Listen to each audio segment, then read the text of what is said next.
And welcome to Daytona International Speedway here in the Racers Elite. This will be a full-length race, so 160 laps. I am joined here again by Brandon. What do you expect to see here tonight during this race? Patience, patience, right? We talked about it on Friday night. We'll talk about it again tonight. It's 160 laps. It's one of the longest, if not the longest race I've ever called in my history of or career of broadcasting and commentary. So I think patience. I think we're going to see patience. And then when the pay windows open, we're going to see the aggression slowly start to build up with these drivers. Early, patience. Late, money on the line. Yeah, I think early on, especially with it being as long as it is, this is not like one of the races that they normally run where it's short and you have to kind of turn up the intensity. I think these guys will take their time, and then towards the end, I think it will be ramped up. But qualified on the pole was Austin Norris, second Kinsley Smith, third Joshua Neal, fourth Barry Nelson, fifth Andrew Tuff, sixth Ira Kohlhaas, seventh Blake Davis, eighth Bradley Carter, ninth Steve Sizemore, 10th Michael Prince, 11th Terry Fennell, 12th Curtis Ecker, 13th Richard Ode, 14th Alan Carter, 15th Corey Crowell, 16th Dave Nall, 17th Aaron Roth, 18th Brandon McGraw, 19th will be Johnny Barker, 20th Kirby Wainscott, 21st Brian LaPratt, 22nd Brett Bray, 23rd Chris Stouffer, 24th was Brandon Honeycutt, 25th Christopher Pendle, and 26th Timothy Yesprin. One of those will be moved up because that is evidently RC, and I need to load my trading paints because their paints are not showing at all. So when everybody gets on track, I will reload their paints. It looks like everybody is, yet they're all rolling and away now. Correct me if I'm wrong, but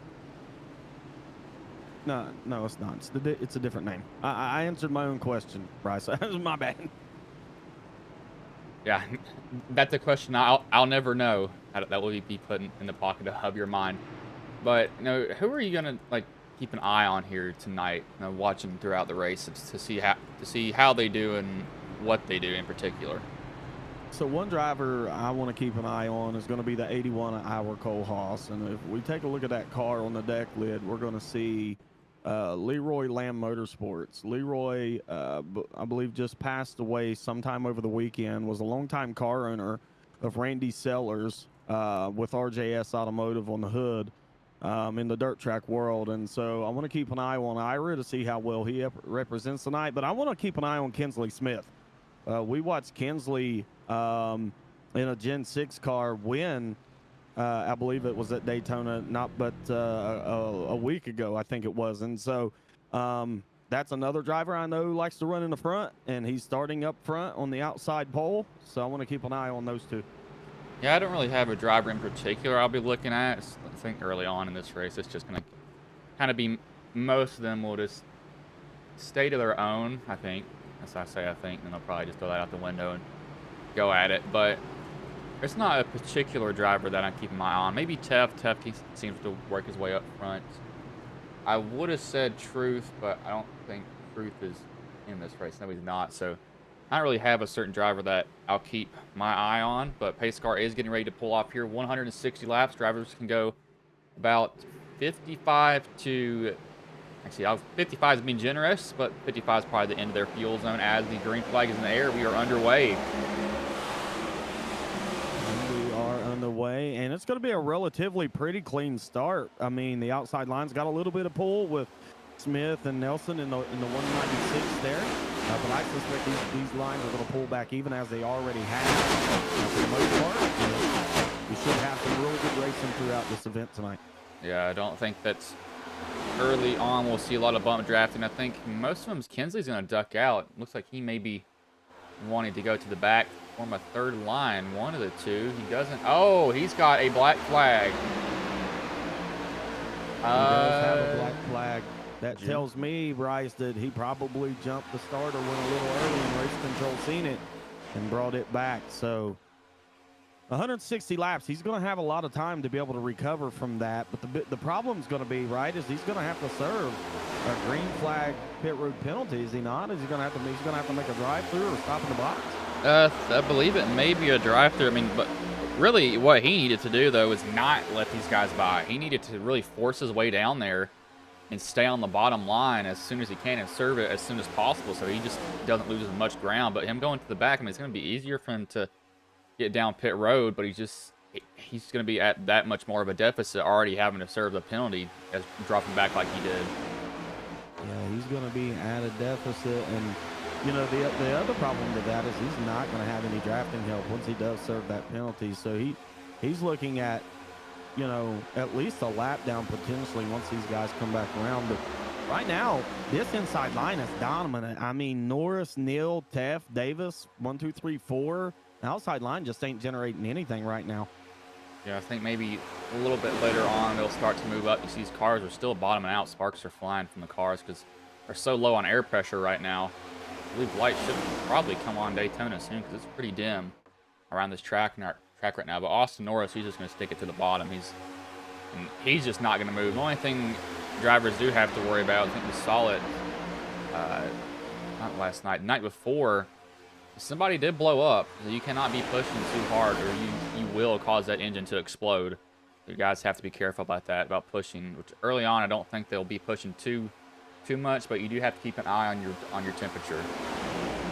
Yeah, we did. We actually seen that at Talladega in the trucks. And in fact, we thought that was going to be the end of that second group actually gaining ground and have an opportunity to position themselves to win. And in fact, it didn't. The opposite just worked out, and Truth Hope was able to go on and win that race. But all in all, right now it's patience, right? We see a lot of cars single file on that inside line. This outside row has only got maybe 5, 6 cars at best. So it's just going to be a patience game. Yeah, I think it will be patience tonight. I don't think that anybody will make a big move. I think they'll probably be riding around the bottom to maximize their fuel mileage as much as possible. As it looks like they're going to shuck Barry Nelson out here. They're trying to. It looks like they can't do it in time. That's surprising that he's able to hold his position there. Yeah, that tells me if I know Ira the way that I know Ira driving that 81, he's not comfortable behind that 96. Now, I know the gentleman behind him in that 62 is going to be Bradley Carter, and I know that he is a regular that runs with Ira in a couple other leagues. And so, you know, with that Toyota pushing that Chevy, they may be able to link up, but right now they're going to stay in behind the 196 of Nelson. Looks like they're going to finally try it. Hey, there it goes. I knew it was going to happen. There goes Nelson. There goes the 81 hard in the wall. This is the big one early on. 21 to 62's destroyed. The 24 looks like is able to drive away. That's heavy damage, though. I was waiting for that to happen. Yeah, and there it was. And in fact, quick glance, it kind of looked like net code. I don't know. We'll take a look at it and see. There's definitely space there, but that 81, I could see him kind of, he's bobbling around, just trying to get to the quarter panel and just gets too close for comfort. The 8 piles in, the 37 piles in. Wayne Scott looks like he almost got by. 13's not going to be able to scoot through. He's going to get crushed against the wall. That's a big one early on, though. 5, 6, 7 cars there's all going to, I believe they have a fast repair for tonight. Do they not? I think they do, right? I'm not sure. Let me see if I can find it. Yeah, they've got one fast repair for tonight, so. Yeah, that's awful early to have to use that, but they do have that, so I would expect a lot of those drivers to be real conservative from this point forward. Nelson has no idea that's going to happen. Just turns right around. That's how quick things can go sideways at Daytona. 100%. Especially on a left rear like that, right? You know, I mean, it looked like there was a little room. Again, it could have been a netcode thing. Me knowing Ira the way I know him, it definitely wasn't intentional. I know that for sure, but this is going to cost a lot of drivers a fast repair early, and in fact, we're only, what, Bryce, 7 laps in of 160, so. Yeah, and a lot of guys, that's all 4 meatball flags, so that's 4 fast repairs that are going to have to be used. And I almost wonder, if you're these leaders, do you come down and top off? I mean, it can't be a bad idea. Just keep you the same with you know, everybody else on pit strategy at least. I'm showing Teft and Carter come down pit road. There's two I seen.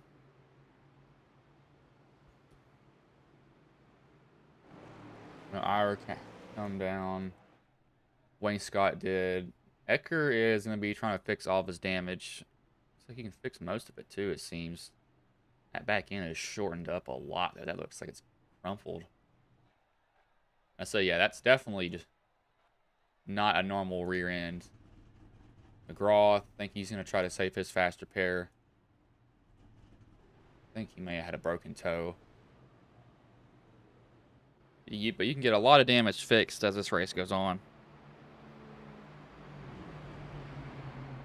Caution laps are about 2 laps in total, so you can get a lot of damage fixed. You'll get all the required damage fixed, and you'll kind of come in every now and then throughout the race under caution to get most of it fixed.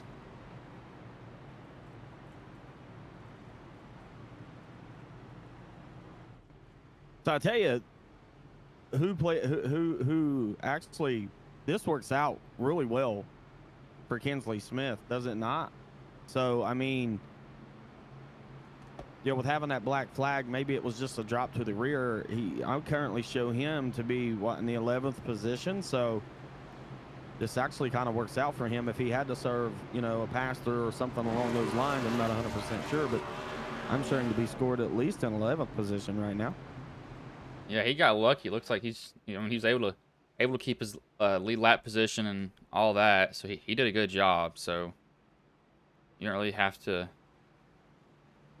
Hopefully he doesn't do that again. That's just probably a mistake, and I know he didn't mean to jump the start. That's just something it probably a slip of the mind every now and then. Everybody's done that at one point, most likely. So he should be good.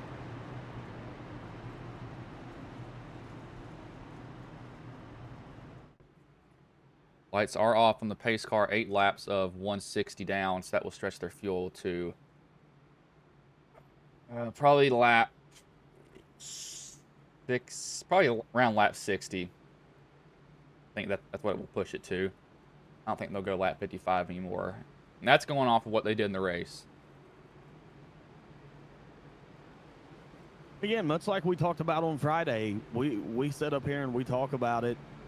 It ain't never guaranteed with what information that we put out there, right? I mean, it really is a guess for us in the booth and just based off of experience we've had in the car and at the track. And so we try to do everything we can to make sure that we get it close. And in fact, Friday, man, we was pretty spot on. Yeah, I'm not like, who was Gordon's old crew chief that works with NBC right now? Evernham? No, not Evernham. He was Junior's crew chief also. Oh, yeah. What's his name? I'll get back to you on that. Yeah, I can't think of his name right now, but pace car pulls in. Norris will lead them back to green. Nil on his outside. Hold on. Somebody tried to time the start, and I don't know why you would try to time the start at a super speedway like that. But they get going after that. Steve Letarte, that was his name. Steve Letarte, he seems to try to guess the fuel mileage, and he is always way off, especially like at Iowa. Steve Letarte, yeah, you're right. It was Steve Letarte. Oh, that's a gutsy move there. Whoever that is, a shot to the bottom. That was Terry. Terry shut the door on whoever that was behind him. He about got destroyed from behind. He about got ran over, my man. Yeah, and we've seen that happen on Friday too, right? Some very quick, very sudden moves to the bottom to try to fill gaps, and we actually seen one driver get penalized for that, but that was actually a move made before the start-finish line. So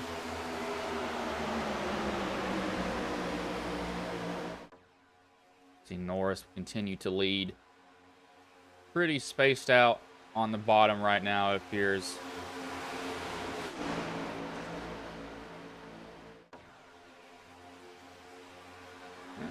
Yeah, spaced out overall. Top line has just got no momentum at all to Yeah. begin with. No, it doesn't. And in fact, we actually seen that even in the first run that these drivers had, was just not able to get anything going. Typically, we can see that outside line at least run dead heat, but right now the outside line's struggling to gain any momentum, as it looks like Norris is headed to pit road for a black flag. Yeah, I don't know He does. how he could have gotten a black. I mean, that's odd. I don't know. He was the leader too, so I don't know what he got flagged for.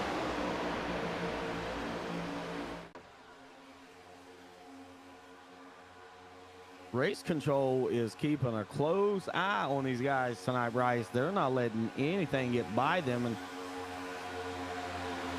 now that's going to put Davis, Prince, Ode, Yeah, that's Snell, Ross, Sizemore, all up front, top 6. That's just hard to, I don't know what he did wrong. I didn't see anything wrong that he did. So it had to have been something really small that RC saw maybe he wasn't maintaining going into, you know, the zone or something like that. That's the only thing I could think it could be. Well, we did see that kind of someone trying to time the restart, right? Maybe he did something there that race control seen that checked that inside line up. Maybe not 100% sure. Could have been a result of it.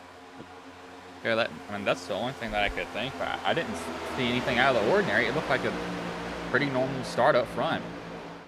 Now we're gonna get some. Now we got some takers to the outside, right? The outside's starting to make a little headway.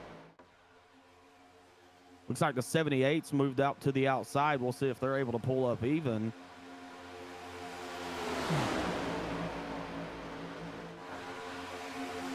Yeah, that 78, he's in a fight there. But he may be able to get up a little bit more. He's got the 08 pushing him. Sizemore. 82. These guys are just bombing out still. Cars just scraping the bottom of the track. Tires are, they just don't have a lot of air in them right now at the moment.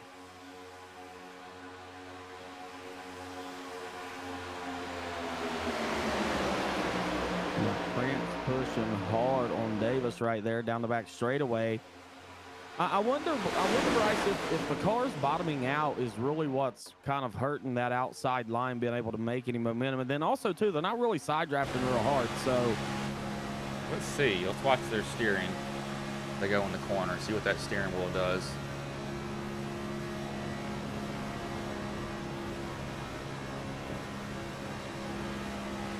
Can't tell if he got hit right there, but it definitely looked like it jerked to the left. Let's see if he does it in 3 and 4.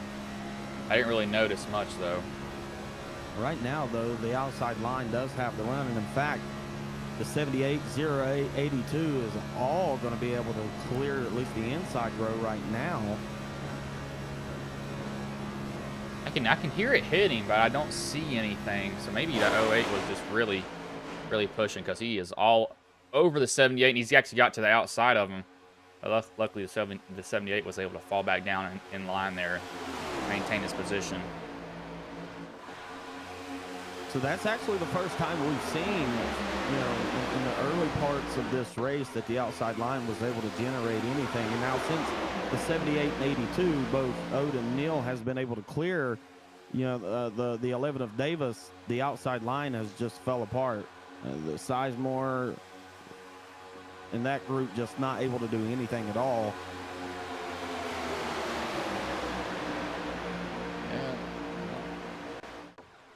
Yeah, that line is, they've got 3 tight and everybody else is really, really loose. That bottom line is also not formed up very well either. They've got a lot of room between them. So it's going to be a interesting thing to look at here. Is like somebody's about hitting the apron trying to get up under someone. That's not a good idea.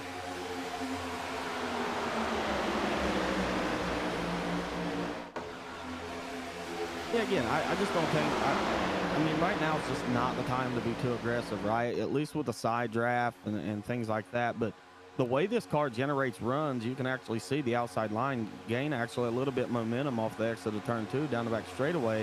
And in fact, they'll have the 82 of Neal move up to the outside line to lead that charge.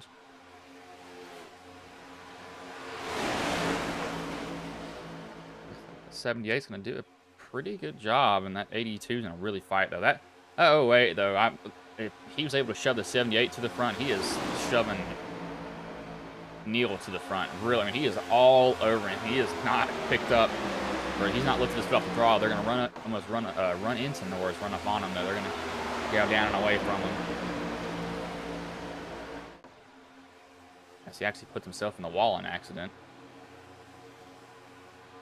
Yeah, I think right now, if I was one of these drivers, I'd want to pay attention to what the 08 of Steve Sizemore is actually able to do with the front bumper of that car, the way that he's able to push guys to the front, especially off that outside line. I'd want to make a mental note of that, right? That's something that could come into play later on in this race. Could be a huge factor or a deciding factor to the finish, potentially, depending upon how the race plays out. So I'd make a mental note of that, because right now Sizemore seems to have probably one of the better pushing. He does. I don't see anybody else getting up on the bumper of someone, but you see Kinsley back there in that bright blue Napa Chevy. Like, he's coming up through the pack. He's gotten around Wayne Scott. He's got, who is that behind him? Someone in a Pal's car. Oh, Brandon, here's a weird question. Do you live in a state that has Pals? I don't. Man, you're missing out. You are missing out. It's great food. I'm surprised they haven't sponsored a NASCAR race, but it's probably because it's only a state thing. It's amazing food. Luckily, in my area, we've got it. So, kind of, it's kind of weird seeing people run that paint scheme because it's so local, but I guess it's just, shoot me the details on where that's located, because I'll be in Daytona Beach here in about 2 weeks. And oh, if it's heck, in around that you area, will be nowhere near that. It is a, where is it based fair at? enough. Yeah, it's Northeast Tennessee and Southwest Virginia based. Gotcha. Only in that area where it is. And it's good, but enough of that. Looks like these guys have gotten really spaced out on the bottom. Who is that? That's Aaron Roth. That is, no, that's not Aaron. Who is that? No, that might be Aaron. You can see, nope. Who is this in front of him? It's the 50. That's who I'm looking at. Terry Fennell. Fennell, yep. It looks like he's got a lot of space behind him. That top lane, though, is just not formed at all. They're so spaced out. They're not. And you know, looking at it, Kinsley, Davis, who's in the 31 Honeycutt, they're doing what they can, you know, to try to help Johnny Barker move that outside line. But right now, they're just not able to generate anything. They're trying to get something going, but I just do not think that it is going to work at all for them. These guys are running 4/10 off their fastest laps. But I don't think that's fuel saving. I think that's them just getting on each other's bumper and having to lift and not plow into somebody in front of them.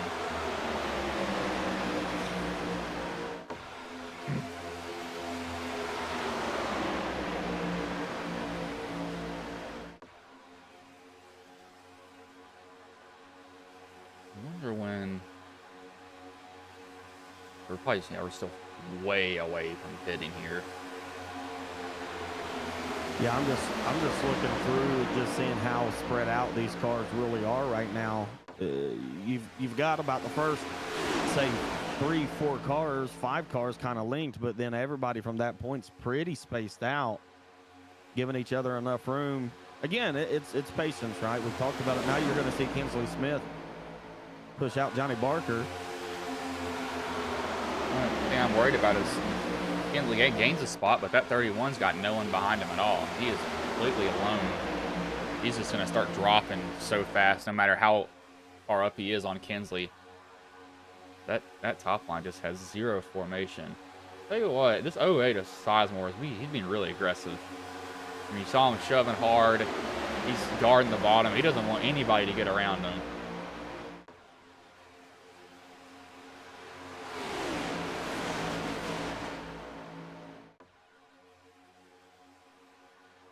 The 11 of Blake Davis behind him. That top line's now starting to stack up again. But Kinsley's going to shoot it 3 wide up under Barry. I think he'll finally get that position done.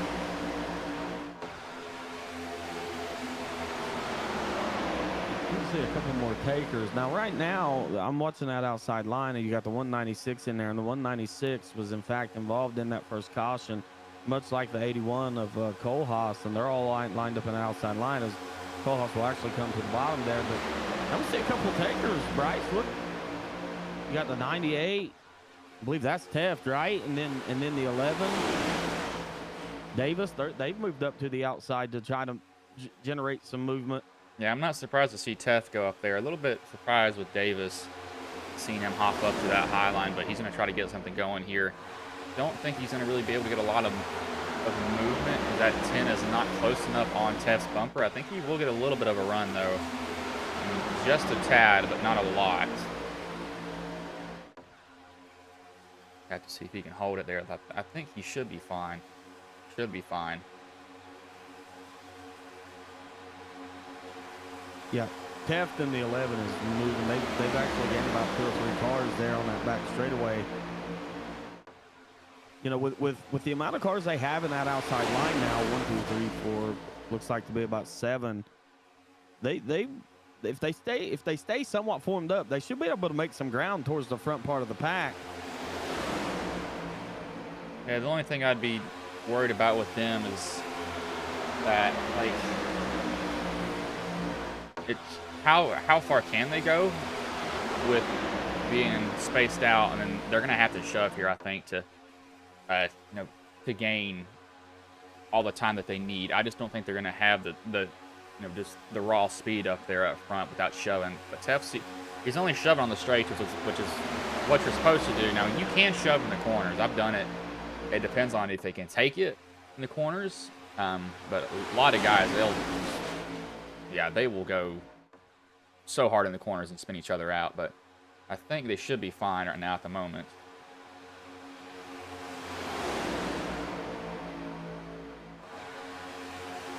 Yeah, I think as this race goes on, we're going to see more runs start to generate. I think, too, tire wear is going to help a little bit with that. Once the tires get up to 10, right, they start to wear just a little bit, we'll be able to see some runs generate. I think that outside line we'll be able to form, and the fact that they've got some help with the oh my gosh, Sizemore from top to bottom below the yellow line came back up. Luckily they let him back in line, because that could have gotten somebody turned very, very easily.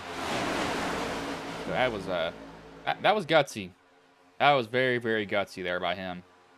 Yeah, we've seen that on Friday not work out. So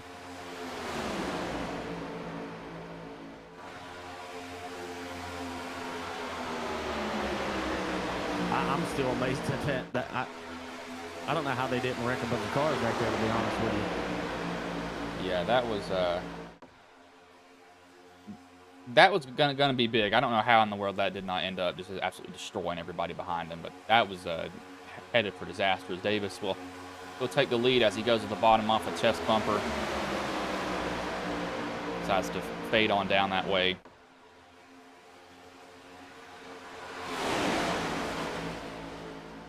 Now we can see we're pretty dead even in cars, right? We had, I think, 24, 25 make the start. And so right now we have as many cars on the outside line as we do on the inside line. So we're seeing the outside line be able to kind of maintain Teff, Wayne Scott right there together. So I think that top line has finally got something going. I don't know how long they can keep it up, though, is a question. But that bottom line has a lot of people down there. But that 08, he's going to start shoving really hard here to get Davis up front, I think. He just has to be careful with shoving as hard as he likes to, because he likes to get up on him and use all that he has. And I'd be worried if that's going to send him around on accident. There's a car running right there in that group, though, that was sitting on pit road getting his car repaired, I believe it was, during that first caution. That's going to be Curtis Ecker. He's actually the third car in line on the outside road there, and has actually been able to make a really good recovery. Yeah, he got 1 minute and 44 seconds of damage fixed. He saved his fast repair. I mean, they pulled the rear end out. They pulled some fenders out, because That car was really, really beat in, but I mean, it looks fine now. But and my question is there's going to be damage that we can't see, and I'm wondering what it'll do if he has to pull out and try to lead a line, because I think it may show the damage that we can't see that's under the body of the car. Right now, it doesn't seem to be hurting, but you're absolutely correct, right? If he ever gets into a position where he has to lead a line or wants to lead a line, you know, how's that going to look and what damage is not visible to our eye, at least in the race car. So for now, though, he's in a pretty good spot. Yeah,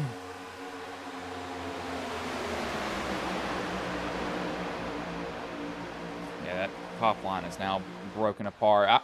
I wouldn't mind to be I would not want to be Christopher. I would not mind to be Timothy here. I think Timothy, he's in a good spot. He can just kind of ride around, doesn't have to worry about everything. Like he's not in the middle of it, so if they all start wrecking, he just kind of just watches it happen in front of him, slows down, gets around it early on. I think that this is a smart idea for him to do that.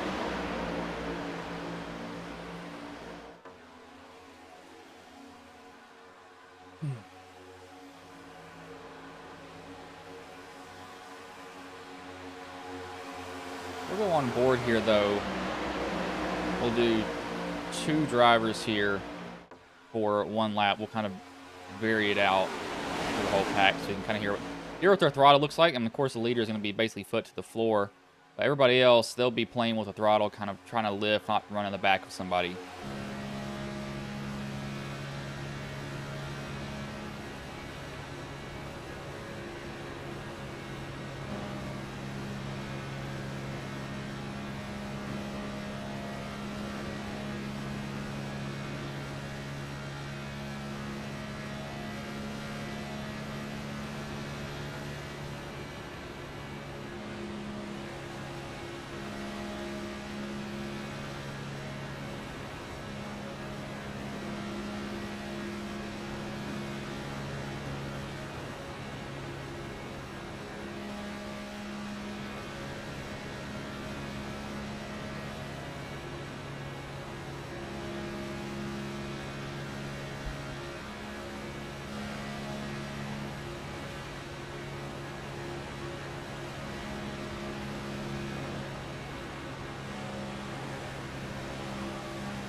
On board there, you can kind of hear the throttle play just a little bit. 34 laps of 160 down for these guys. Everybody's moved to the bottom and kind of been very, very quiet after that. I think they decided to just settle down and try to run as many laps as possible.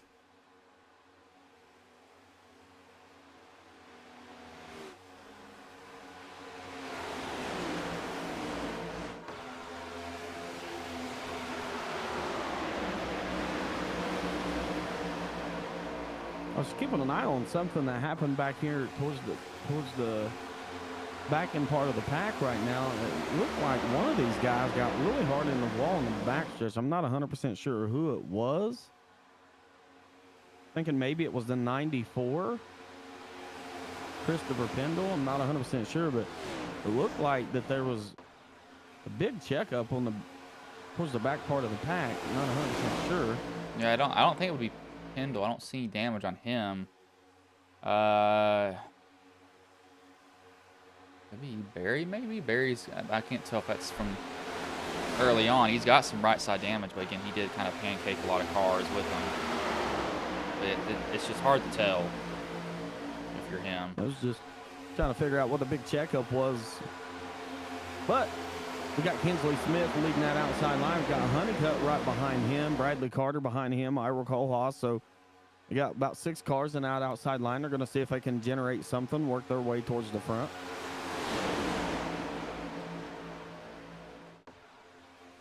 At 31, he's getting stacked up hard. I don't know if Kinsley's holding him back or if he's dragging the brake or what, but it looks like he's struggling to just kind of get a run. I mean, that 31 is all over him, but he's just not going anywhere at all.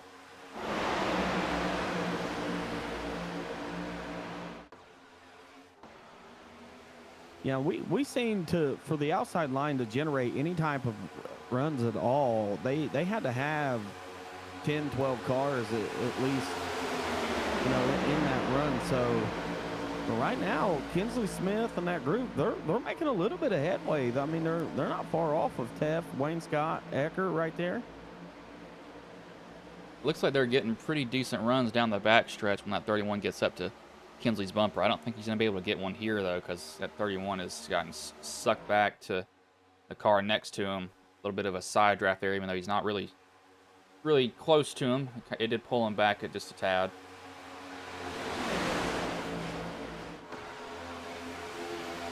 And Honeycutt decides not to push through the corner and kind of lays off. In fact, I say that, and he goes to pushing. So at least on corner entry, he wasn't doing too much pushing. But in fact, they've actually lost about a car and a half or so from where they was, just because they had that side draft down the back straightaway that you spoke about. So I think a lot of it, Bryce, is really trying to figure out how to generate the momentum, right? You want to try to time these runs to where you can push down the back straightaway, around the front tri-oval. The tri-oval's kind of a dangerous place to push even. But timing those runs to set them up to push, you know, in those right moments to generate some momentum. I think some of these guys are still trying to figure that out.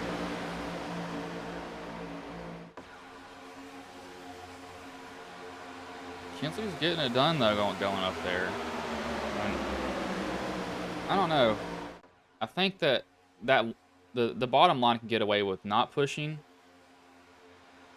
The higher line, that they have to push to do anything. It looks like they're just not able to, you know, get away with just kind of riding and arrow shoving.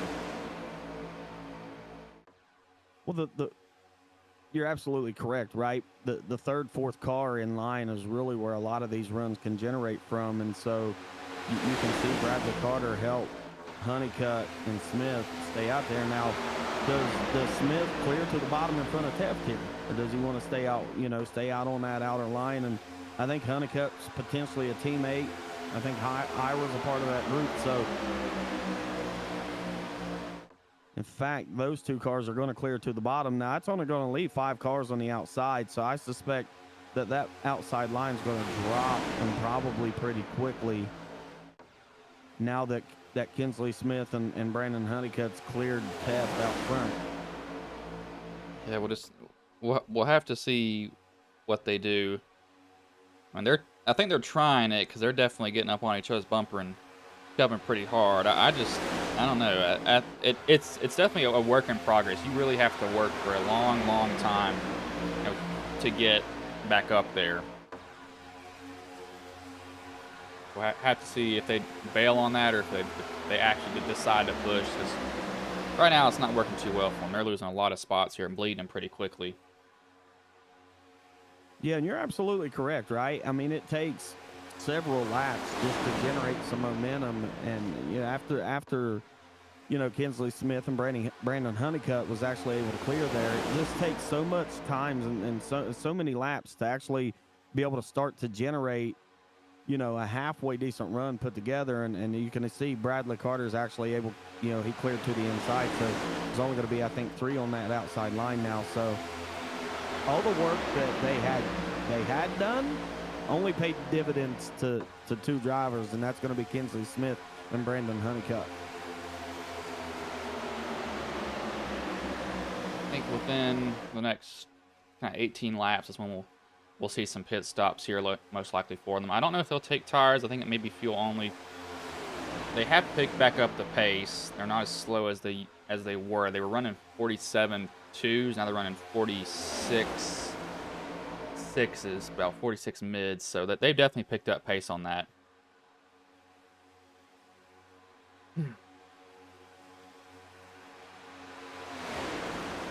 I'm just looking at the top 10 here, and it looks like within the top 10, 3 of those drivers have been on pit road.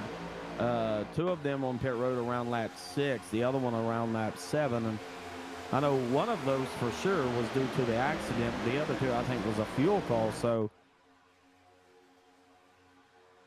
not sure how that's going to play a factor, or even if it will. Especially if you don't have drivers to go to, to stay out there and help you. So we'll keep an eye on, see how that plays out. Yeah, everybody's down at the bottom. So I think they've thrown that away of, hey, let's go up there and race. They just want to go up there and be pretty calm with each other now.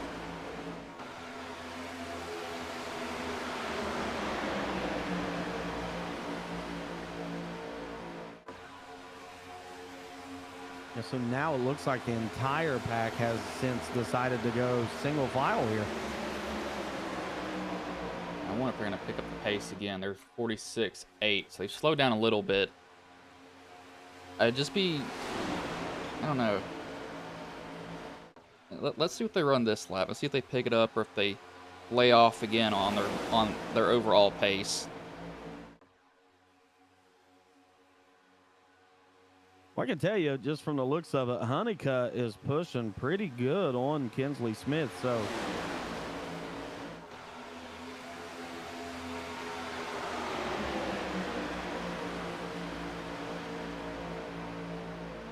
oh, so this is early. I was way off on the pit cycle. 82, the 20, the 52, the 11's not going to make it. I knew that was not going to work for him. Davis will loop it, and that will hurt him overall. I'll have to see when this next group comes. A lot earlier than we thought, right? Lap 44, so we were about 11 laps off. So we'll make a mental note of that for the race fans at home, and see how this plays out. So that tells me, Bryce, that about 44 laps. Yeah, if you haven't saved any and you went out front,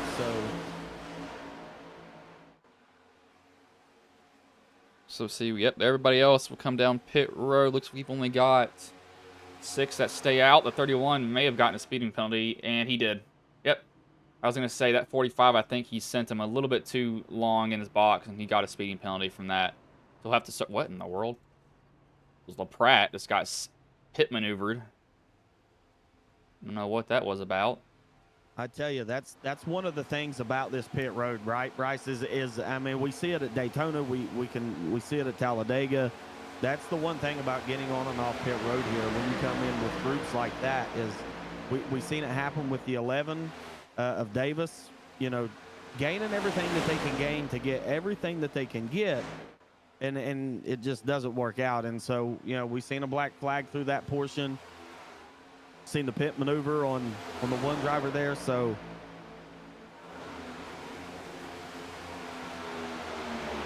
Teft, Wayne Scott, and Eckern will throw Nelson in that. They have a little bit longer they can run, so they'll probably run to lap 50 and then come down pit road because they pit on lap 6. See what they do now. I don't think they're going to come this lap. I think they got a little bit longer to go.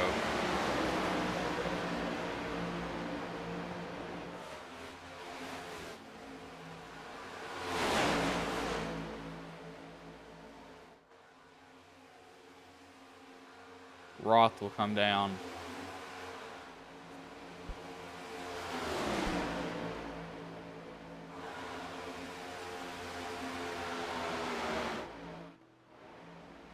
.78, he's gonna roll off pit road now. Yeah, and right now that's gonna, I believe, gonna put Kohlhaas on the 81, the first car a lap down. As you can see, those leaders, with just the 3 of them, made up some really good time on the racetrack during that green flag stop. So But like you said, these three drivers here, Teff, Wayne Scott, Ecker, is all going to have to make a stop at some point here. And we suspect that that's going to be sometime between the next, say, 5 to 10 laps.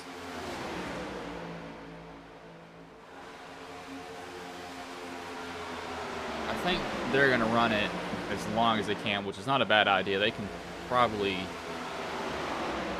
I think we'll have to have two... Yeah, we'll have to have... Actually, 4, 8, 12, 7. They'll have to 4-stop it here, I think. Yes. No? I'm wrong on that. They'll 3-stop it. And I think that they'll try to shorten it as much as they can on that last one, possibly. Not completely sure, though.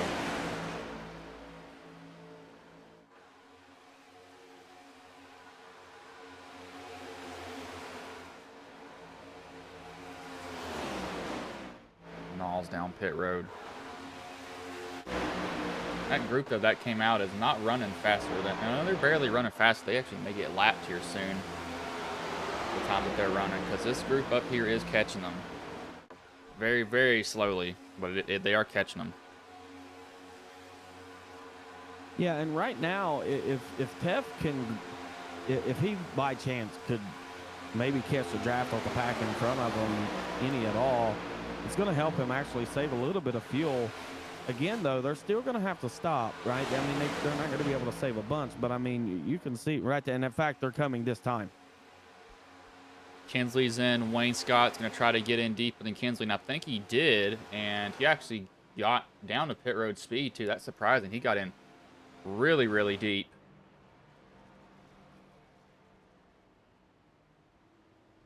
Nelson, he will be pitting with them also.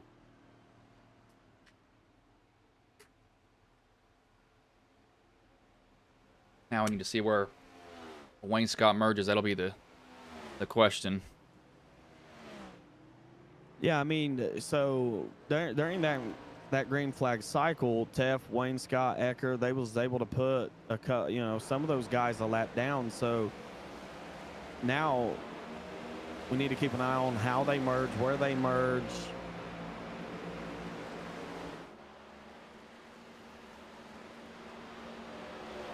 I think Wayne Scott, he'll merge in front. Teff and the other guys, I'm not completely sure if they will.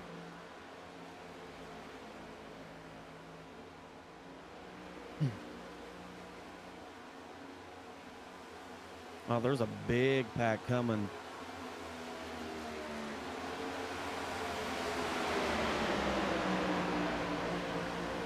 That looks like he's going to be able to somewhat... He'll have to get lucky and tuck in here somewhere. He's up to pace pretty well, though. I mean, he's still 23 miles off, but he's going to be able to probably move in here behind the 7-8. He's got to force his way down.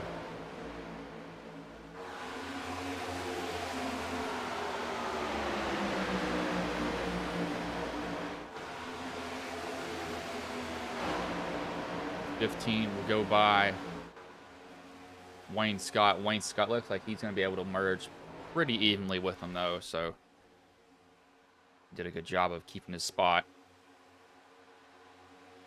So if they went 50 laps, they'll put on lap 100 again, and then they'll probably short pit it after that point.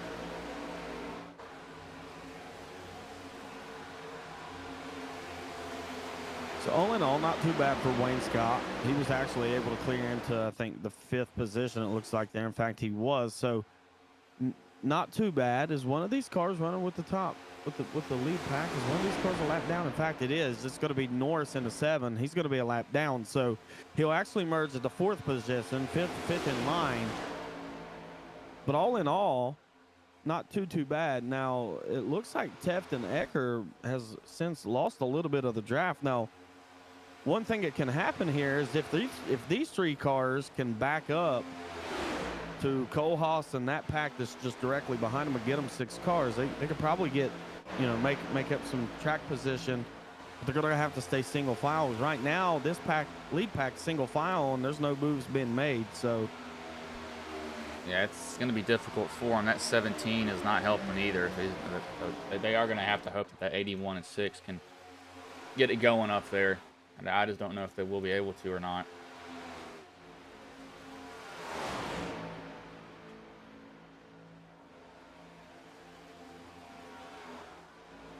So multiple different things going on right now after the green flag cycle, right? Teft and Ecker, I'm not sure who's with them. But Kohlhaas and company, they've lost the draft. Teft and them's lost the draft, right? And so, and this front pack is just single file. Yeah, and that's kind of one of the worst things for those guys back here. When they're single file like this, they're not going to catch them unless they start racing side by side. They were 2 seconds off last lap. We're in a 48.26 compared to a 46.91. What they're doing right now is just not going to cut it for them. They're going to have to hope that they start racing pretty hard with each other. Yeah, that's going to be the only way, right? This front pack's going to have to, they're going to have to start racing in it. And at this point of the race right now, everybody's just comfortable riding. And so, you know, saving fuel. If you're the 4th, 5th place car in line right now with this lead pack, you're going to be able to save some fuel. You're going to be able to get to about that lap 100 mark that you spoke of. And so, that being the case, uh-oh, where's he going? Steve Sizemore, I just show. Yeah, he has destroyed that inside wall.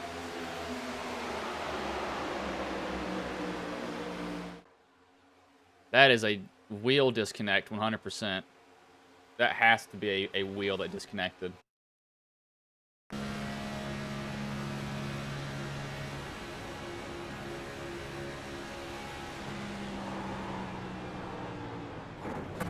Yeah, I think his wheel came disconnected. That is not a normal thing to see there at all.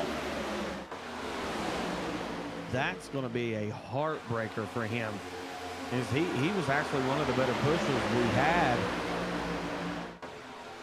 That we was actually able to kick. Big wreck right there, right? I'm going to find it here. 62. Where's it at?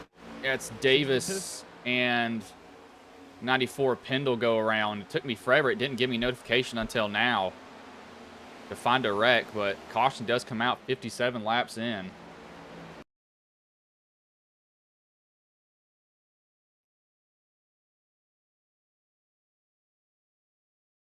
We'll rewind it here. I have to go back forever. I was trying to click through the field, but it just wasn't giving me a notification for it. It never did me either. It looks like I just happened to see it on the screen. Like the 62 comes up into the 11. 11 overcorrects hard into the wall, and Pendle ends up spinning around on his own. That 11 steering's destroyed. Killed the toe in the car. Meatball for Davis and a meatball for Sizemore, so they're going to have to come down pit road and get that fixed. There's no other option for them. So now what's this do for strategy, right? Because, I mean, we last seen these guys on pit road at like 44, 45 area. We're working 57, about to complete 57, headed to 58. So, obviously, we're going to see cars on pit road. They're going to want to take fuel. That was about 13 or so laps of that run. So now, Bryce, can they make it on one more stop, you think? Because we was talking about maybe having a short pit there at the end. So maybe they can make it on one more? I don't think so. I think they'll have to pit one more time. Well, they go to... It'll be close. If you come in and top off for the green flag, you may be able to do it. And that's being pretty generous on that also.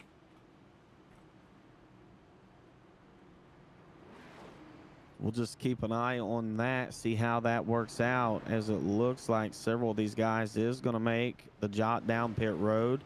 Kinsley Smith will drive through his box. This will be most likely...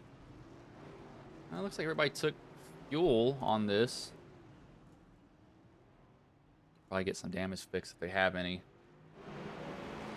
It'll be Neil who comes away with the lead on pit road.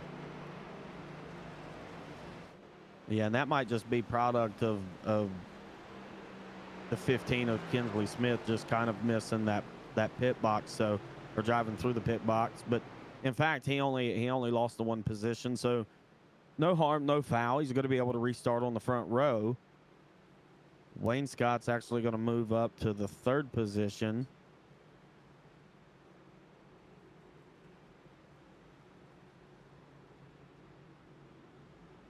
Right now, a lot of comers and goers in this race. I tell you who that caution helps, though. That caution's going to help. Teft, Ecker, Cole Haas, those cars that had lost the draft back there in their 3-car packs. Yeah, I mean, I want to see if anybody tops off. That's what I'm interested to see. I think if they do it, it'll be this lap, I believe. Question is, how long do you sit on pit road too? You can, I don't know. Let's see who comes and tops off here. So far, it doesn't look like we're going to have any takers. I would think right now the call would be to come and go ahead and just get an extra lap of fuel or two.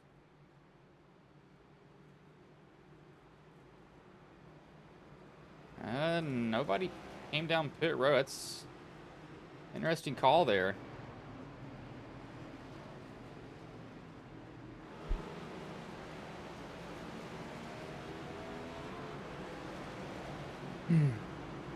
All right.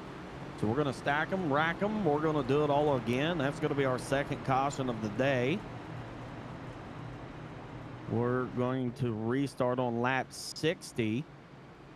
So once we take that restart and we complete lap 60, we'll be down to about 100 to go. That's still quite a that's still a lot of racing. There's still a lot of things that can happen and things that can go wrong here at the virtual Daytona International Speedway. So, being generous with their fuel mileage, they will be around 110. That's being generous. They can probably go mainly about 40. I don't know. I think they're going to have to short pit one more time. I don't think they're going to be able to come down pit road for just one more time. I think they'll have to short pit. And it'll be a really quick pit stop, too. Yeah, it's probably going to be just enough that's going to cover probably a couple, 2, 3, 4 laps at most, probably. Again, with 100 laps or so still left in this race, they very well could, we could get another caution. We could get another 2. We've had kind of the big one, 7 laps into this race, but I don't think we've had the, quote, big one. Yeah, that'll be about 10, 15 cars involved here. We'll just have to see if that happens, as pace car does pull in here, getting ready to take the green flag again, as the green flag is in the air. We are back underway here now. These cautions are a little bit lengthy here at Daytona, but right now the outside line's a little bit more formed than, in fact, Honeycutt and Smith is going to lose their help with the 20 car there in Corral, so those guys are going to be out there by themselves. Yeah, but here comes the rest. Coming, but yeah, they're going to bail on them too. Looks like Teff, see if he bails. Yep. I don't think Teff has an option to bail. 78 looking to the outside of Wayne Scott, trying to get a position. Yeah, he does. In fact, they're going to be able to come to the front. Is the 78, Smith, Honeycutt, Teff, Ecker. So they go right down to the bottom. The 78, I think he'll just kind of keep it there too. I don't think he'll move up off that now that he's there.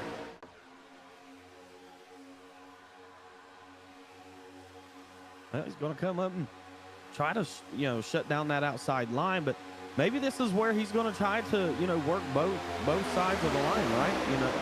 Well, he's not going to have that option now.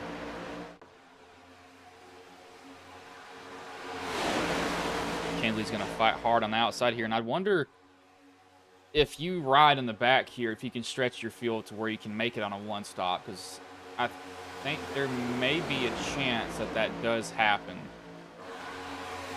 Just a little bit of a chance.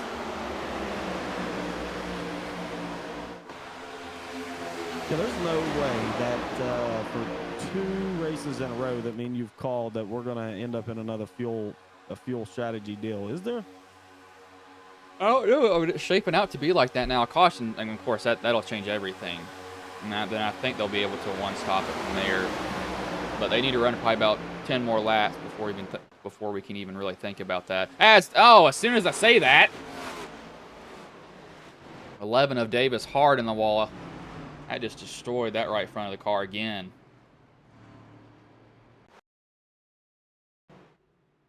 That's not the right one.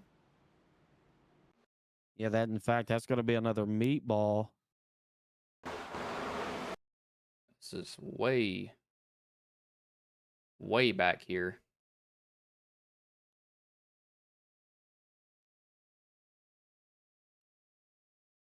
So Nelson just goes down right in front of the 20. And I think not he's clear, driver. Trying to save it. I don't know what happened to 11 here, though. Oh, he just gets pounded in the right rear. 37, he's going to try to save it. I think the 11, he's going to overcorrect. Yep. Oh, gosh, overcorrects hard. Back into the outside wall. Yeah, that has destroyed that car. Destroyed it. That left front. We kind of seen that.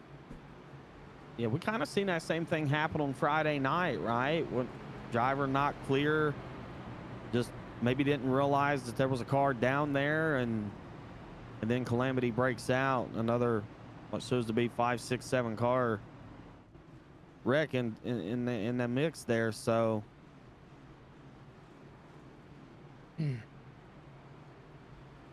So, fake out there. I'd be pitting here and riding in the back, and then you could one stop it. These guys back here that are pitting now, I think they can one stop it. I come down and top off, and then you'd be right on the edge of it.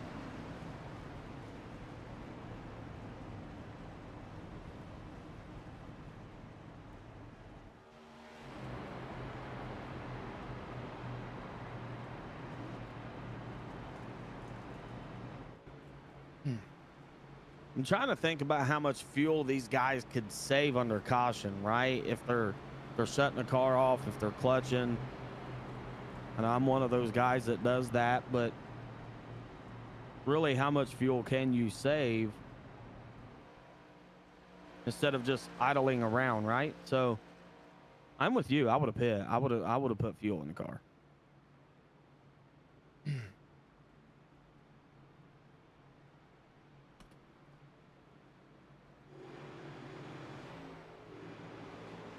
I want to see him come back down here. If they do that, that'll be a smart move. That's just me, though.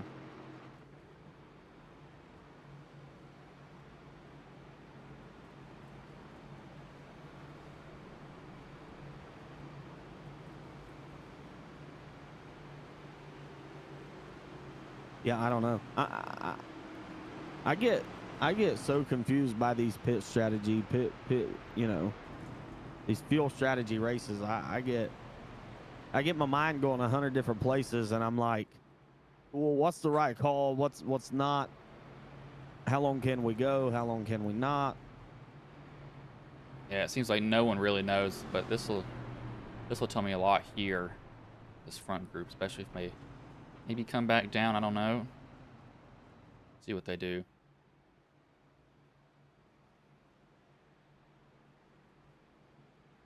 Keep an eye on the 78 right there. See if he comes back down. In fact, he's going to. So 78, 94 right there behind him. I believe 92 behind him. I think this is the right call. Yeah, this is what I would have been doing also. I think that's the smart thing to do. That's going to get you up on fuel. You're going to have at least 6 laps on paper. Will most likely probably be about 9, I think. You can go to lap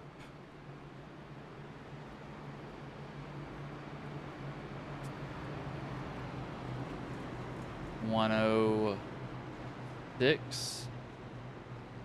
No, sorry, 116. And then you'll be really close on making it, but I think you should be fine after that. That's really stretching fuel, and that's if you don't lead. If you decide not to lead, I think you'll be able to make it even further.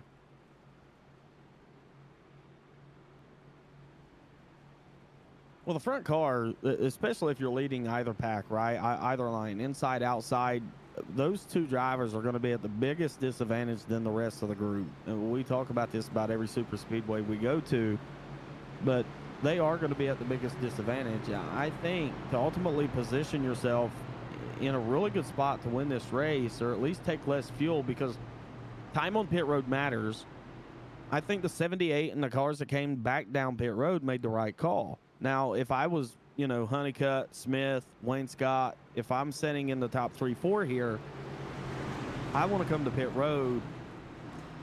We've been leading a lot of, you know, out front a lot of laps, etc., so on and so forth. Let's come to pit road. Let's top these cars off. Let's save some fuel, and then try to get to the end.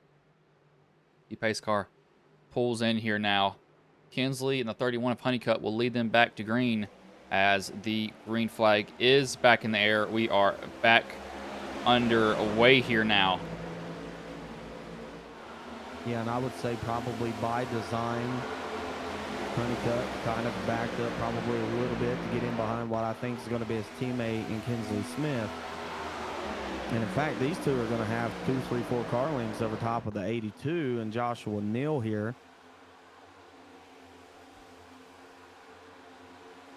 Neal's going to hang in that bottom line. Nope, never mind. He's not going to hang in the bottom line. He's going to try to get to the outside of the 31, but he's got no help at all. He's trying to hold close to that 31. He's not going to be able to do it. He wants to tuck back in right now. He can. Looks like he's going to be pretty hesitant, but he eventually gives way and tucks back in line. I don't know why he would have made that move without anybody helping him, but I mean, it was worth a shot, I think, to try it at least. He just had such a big run with the draft, right? And Teft up behind him. He's going to see if maybe Teft could generate something with him. In fact, Teft decided to stay on the lower line, so getting back in line here where he's at, it's not going to necessarily be a bad call. Now, that outside line has 5 cars, 6 cars in it. It's currently being led by Norris and Bradley Carter right there. I believe that's Norris. Yeah, it is. So it's going to be led by Carter and Norris in the 62 and 7.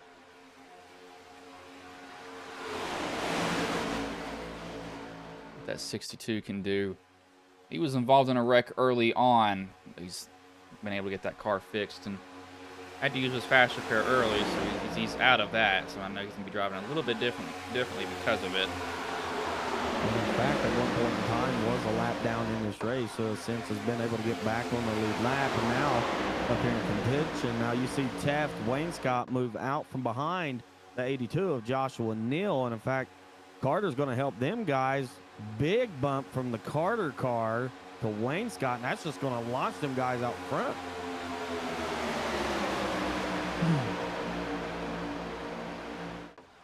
Teft will maintain that lead. He's going to be off on fuel. Well, person I'm looking at right now is going to be Carter. Carter, lap 64. I want to see how long he can stretch us on fuel. Him riding like this will definitely help him a lot doing this. We got to keep that in mind.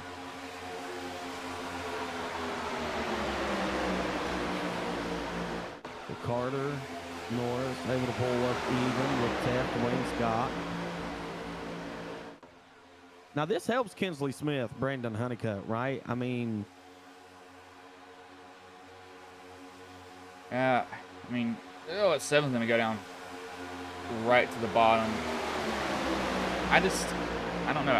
I think that the guys that are lap 64, they can one-stop it.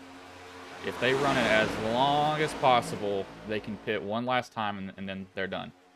But outside of that, I really don't know. It's kind of a, hey, let's guess at that point.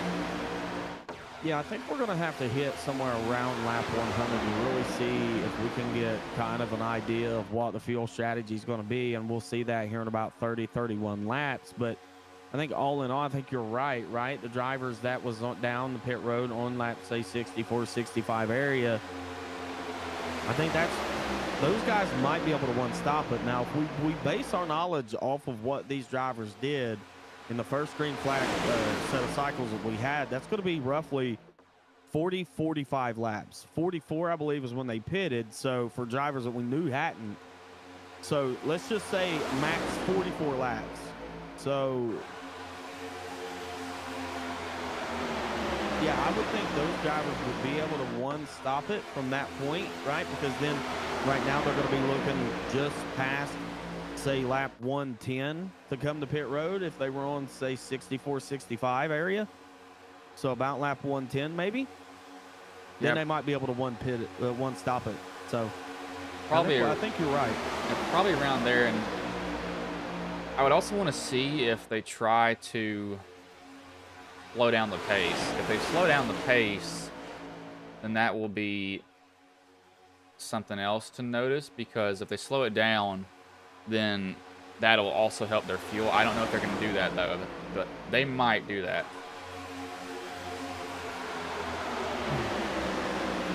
I'm not 100% sure that they're going to do that, because right now Kinsley Smith, Brandon Honeycutt is definitely not wanting to ride in line. These guys want to be out front leading this race. Right now you got Teff, Carter, Norris, Wayne Scott all lined up on the inside. So Carter and Norris has actually been able to separate Teff and Wayne Scott, who's actually worked pretty well together tonight.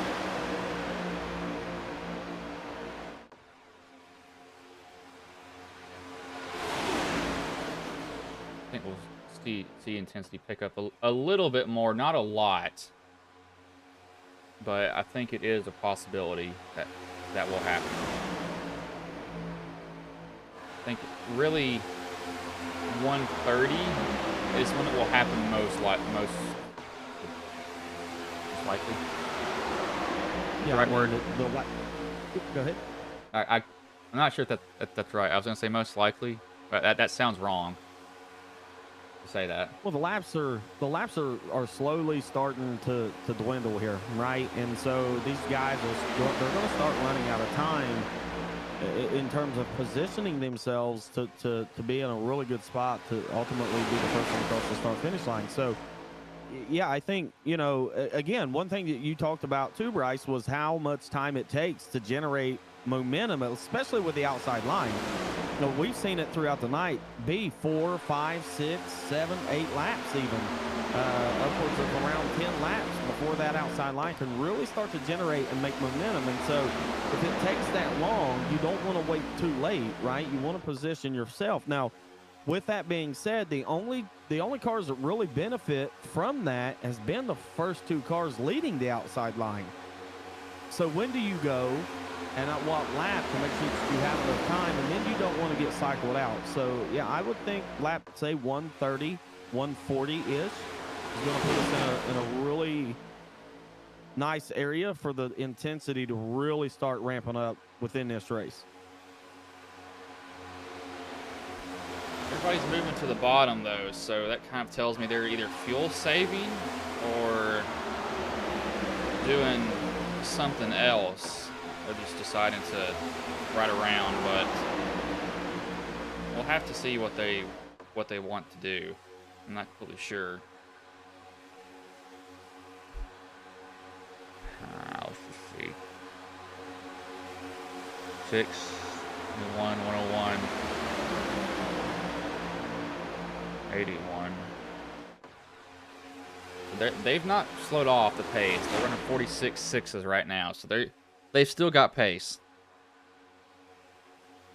Yeah, and it might be a strategy thing too, even, right? With Kinsley Smith, Brandon Honeycutt, It might be a strategy thing to go out there and go as hard and as fast as you possibly can to burn as much fuel, just to make sure that some of these other guys, burn fuel. Because if they do have to make one more stop and then have to short pit, that might be part of the strategy to try to force some of these other guys to have to do the same thing. And so there's multiple different strategies I think is going on right now with these drivers and their teams, and how this race is going to shake out over the next, say, 80 laps. But that very well could be a strategy part of the race that we've not even thought about, is, the idea of going out and really forcing these drivers to burn fuel. 56.8's that lap. What do you have for a top speed on Bradley Carter? Let me take a look. 198. This is going to be interesting. 198. Let's see. I'm gonna save this and send it to you. Okay. The fastest one I see right now is 202.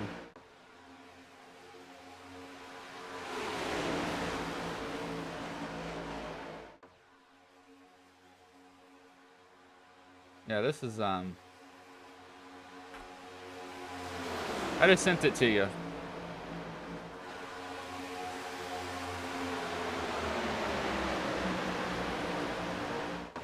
Don't know if you can see it.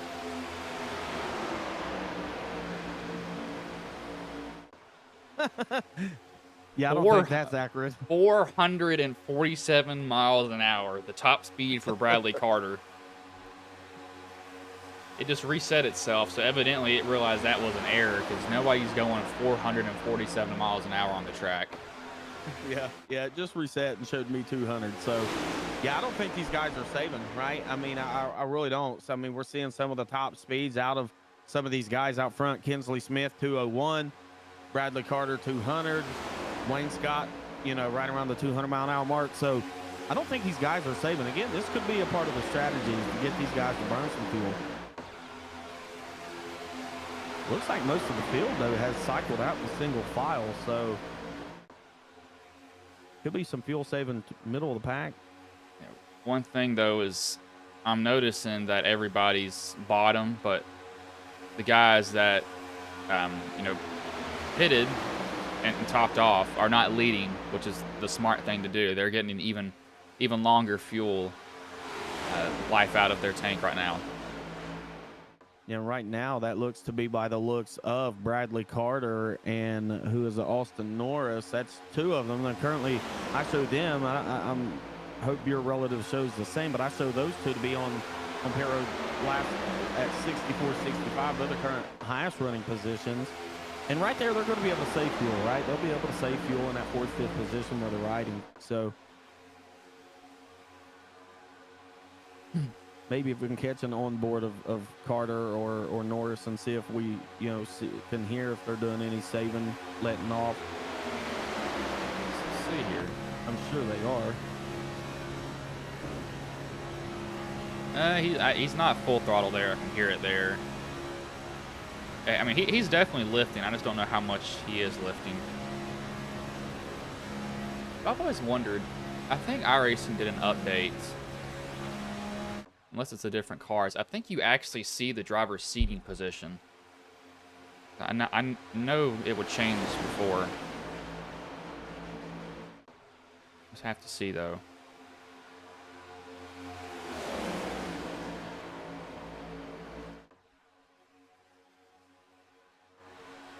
Yeah, then I think we got to go a little bit deeper in the field. Let's say, positions 14 on back, with the exception of maybe one car within that pack, has all been on pit road around lap 64, 65. So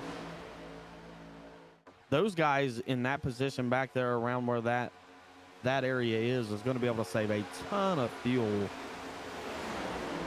and really be able to put themselves in a position to probably one-stop this race. And again, I think Bryce, that's going to be around lap 110 area. Yeah, and that should get them to the end. That should get them all the way to the end of the race. And I don't know if they're done wrecking. I'm hoping they are. If they aren't, then it'll be interesting to see like how that throws a wrench in everybody's plan.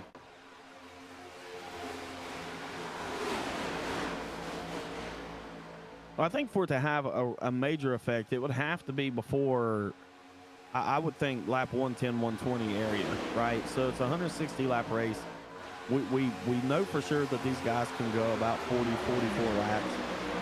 So I would think that if it was going to play any type of a factor in the way that the race is going to shape out from this point, I think we would need a caution before, say, lap 105, 100 area, because then that's going to be about 55 to go, and I think that they would be short if the caution was to come out then.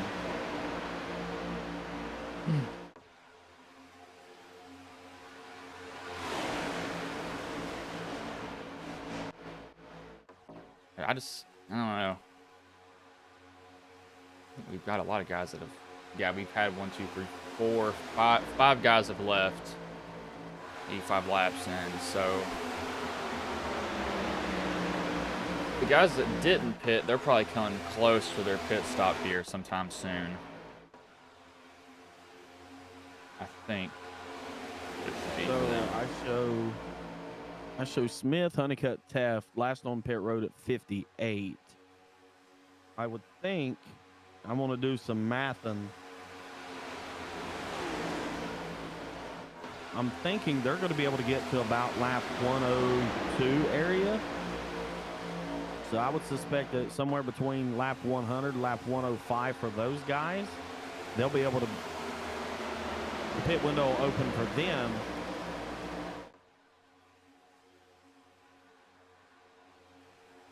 And then the drivers that were on pit road around lap 64, 65, I'm going to say between 105 and 110, depending upon how much they can save. I'll just be way off. We could be. Again, I'm basing that off of that 44, kind of that 40, 44 lap run that we seen earlier during the green flag cycle. So, yeah, we could be way wrong. I wish there was a fuel calculator like that I had on this, but I don't know. Actually, the best that Nelson's multiple laps down. Never mind. I think he is. Is he? Let's see when the timing comes around. Yeah, I think he's a lap behind, 2 laps behind.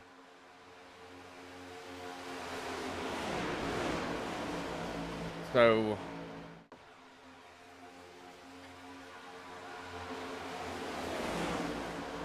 it's a hurry and wait situation. Yeah, so if you have to pit twice, I think what's going to happen is you're going to have the guys that, topped off, they're going to run it as long as they can, and then really, really short pit. And the guys that are going to be off on fuel are going to come down, run their tanks probably medium, and then have to pit way sooner than what they would like, most likely, to make it to the end just to keep up with the guys that ran it longer on that, because if they have to two-stop it.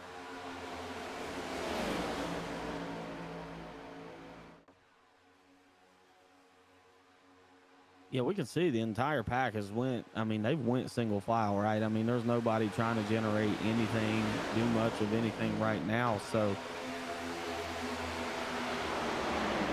looking at the last lap times was about 46.9. Is that right? So they're about 0.8 off what they were running. So,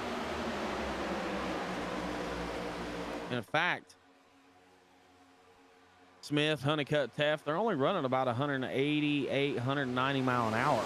So they could be trying to save some fuel right now. This whole pack could be saving fuel. Yeah, let's see if they get hit down the back stretch. 190, 191, 92. They may be running half throttle here. I mean, they are really spaced out, is what I'm noticing also. They're not really up on each other's bumpers, so that means that they're not shoving. When they get close to them, they just completely lift out of it.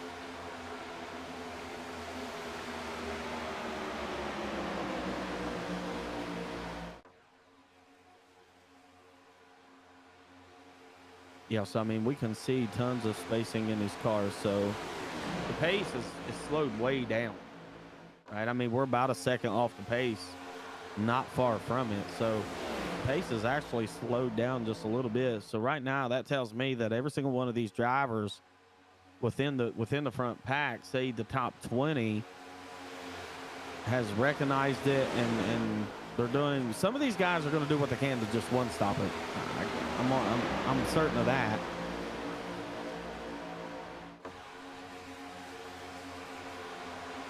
Within 20 laps, actually probably in 10 laps, it's when we may see some people come down pit road. May is the key word. We have gotten a little bit past halfway in this race. So right now we're going to be what, less than 70 to go, or right around 70 laps to go. So it's always hard guessing a fuel because you can never really know what that person's been doing. I know there was one race, we had the Gen 6 cars. It was Las Vegas, and I know I ran so long on a fuel. I actually ended up winning the race. I ran out going across the finish line, but I stretched it probably 8 to 10 laps longer than possible because I topped off and made it to the very end. So if you're gutsy and you've really been managing your fuel, you can go the whole way. It's going to be so hard to do it, though.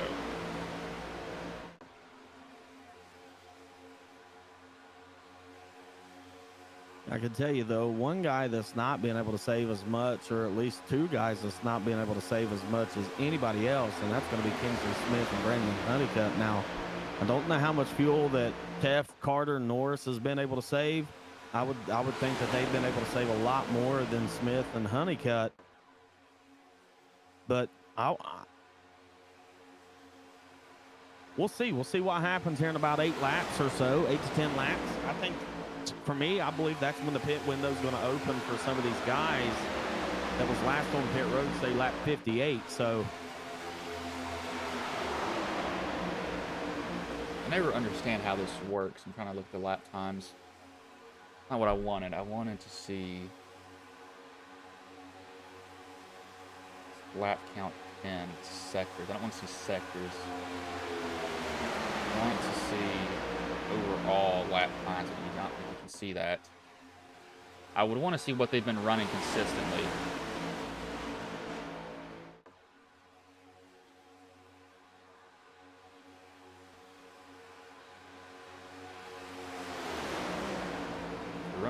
They're running 47 high or 46 high now. So that last time by, they was about 47 flat. This time they were about 3/10 quicker. So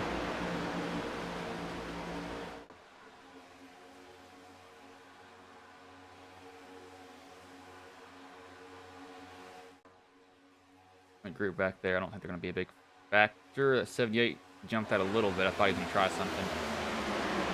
That's Richard Ode. Made a little bit of a move to the outside there. yeah, and he was one of the guys that came back down pit road and re-topped off, right? So this whole thing may play out for him as right now. Looking at the scoring,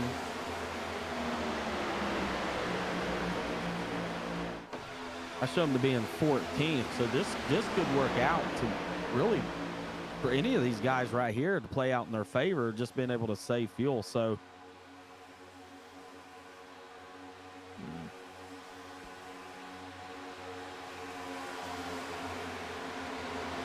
again, to me, I don't think that we're going to really know how this is going to shake out until we reach, lap 100, 105, 110 area, right? Because then we'll have kind of an idea of where they are fuel-wise. Again, I think we're 40, 44 laps to a tank is what I'm guessing. But now they have been running 6, 7, 8 tenths slower than kind of the fastest laps at this point in the race. So we may be off by a few laps, but I think the next green flag pit stops is when we'll really know who's got what to go to the end. Yeah, and the only thing that we can know for sure is the person that's way off on fuel is going to be Kinsley, because he's leading this pack. That is not going to be good for him at all. He will be struggling heavily because of this, and it's just not going to be fun for him. Yeah, I don't really like the position he's in. I mean, him and Honeycutt both has wanted to be out front and pace this field, and they've done that for several laps now. And I'm with you, Bryce. I got to think that he's burnt a lot more fuel than anybody else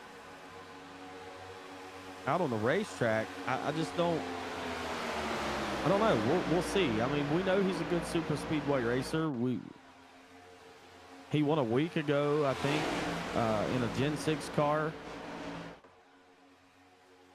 here at Daytona. So we'll see how this plays out.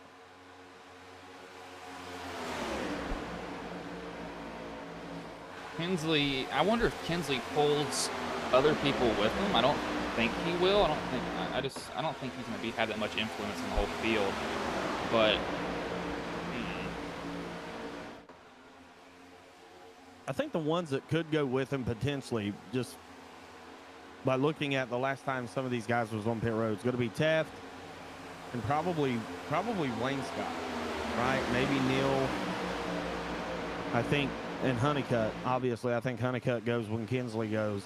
So I think if anyone goes when that is called out, I think it'll be Smith, Honeycutt, Taft, and maybe Wayne Scott.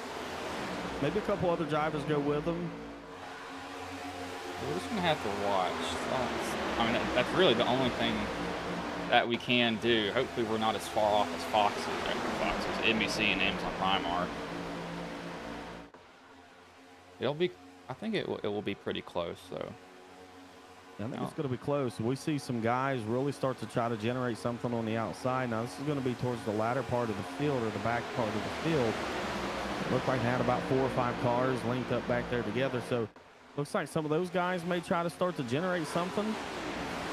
We'll just have to keep an eye on those guys. And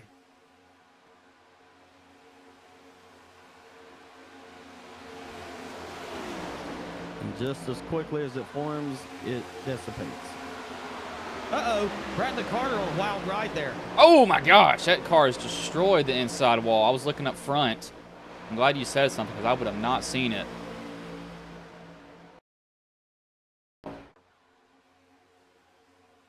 This is another. Was he the guy that had a wheel disconnect earlier? Oh my gosh. No, that was the 08 that had the wheel disconnect earlier, but something massively went wrong right there for Bradley Carter. That has to be a wheel, because you're not going to see that happen normally. Yeah, that's got to be a wheel. Luckily, I've never had a wheel disconnect. I have had my screen shut off, though, during a race. It was Chicago Street Course, but I ended up getting the new GPU, but I've had screen shut off. I've never had a wheel disconnect, but that looks like that's a wheel that disconnected, because he just immediately hooked it to the right. I mean, straight up, just whoop, over there to it. Yeah, and he was our fourth place running car, and was sitting there looking pretty decent. So that's going to be horrible for him. I would think that's all probably going to ruin his chances to have a shot to win this race. Yeah, that was. So we're within what we think is now the pit window, right? We just completed lap 100, working lap 101. So now we'll know. We'll know within the next 5-10 laps what these guys got. We'll be able to kind of put an idea together. So Johnny Baker just entered pit lane. Him and Nall both come down. I think they're Not really in the picture here, though. We got the green lap 66. They've gone 40. No, a little bit less than 40. Oh man, there goes the floodgate. So we're a little bit off, about way short. Holy crap, it's a whole field. That is basically the whole entire field. Now, Ode and Pendle stayed out. So I think they are going to have to short pit here because that's not going to get them to the end. I think we'll probably see them back down on lap 130, 140, somewhere around there. So that tells us that they are for sure going to have to pit at least one more time because the last time those guys was on pit road was lap 58, and they pitted on 102. So 102, 44 laps exactly.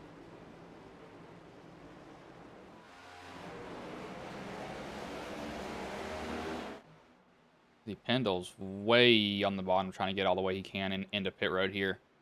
Looks like he'll get it slowed down. Ooh, that 78 was almost wrecking coming down. So they'll definitely short pit this next stop. They're not going to be able to make it.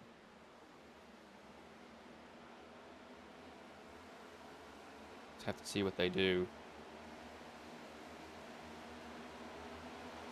So 44 is going to put us near, say, 146 area, 147. So it'll definitely be a short pit the next time these guys enter pit road. We know they're going to have to hit pit road at least one more time. The only benefit to that is going to be if they get a caution. Again, that could shake up the whole strategy in itself.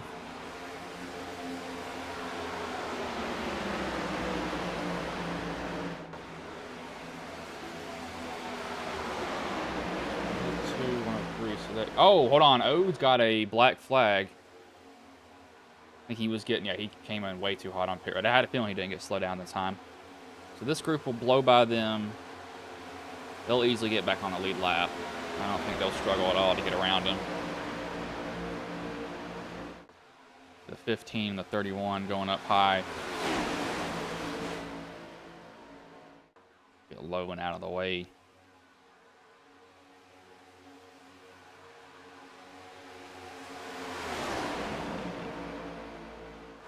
So that pretty much does take care of the green flag stops. I think most of everybody's now been on pit road, or at least the ones with inside the top 16, I believe, have all been on pit road. So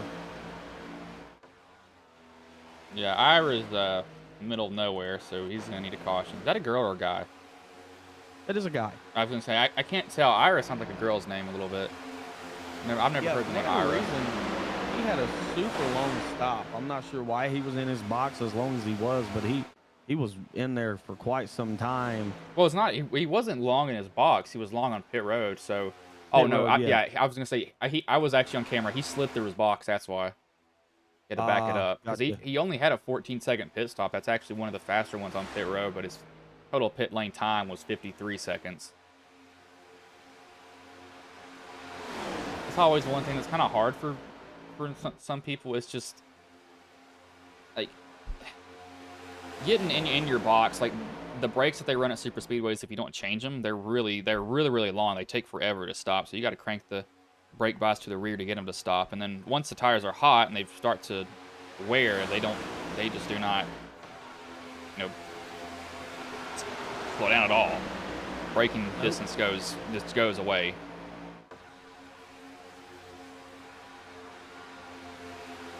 I have jacked that up many times in my iRacing career, sliding through pit boxes and whatnot. I used to be really bad at it. Now I'm too easy getting in my box. I need to get my pedals fixed. I run Huskenfeld pedals, and I need to. The pedals are so finicky, and like you put too much preload on them, then they're too short. I actually don't have a brake pedal to begin, then I get one after it, so I need to get that fixed. But I got to get actual springs for it instead of these stupid rubber parts on it.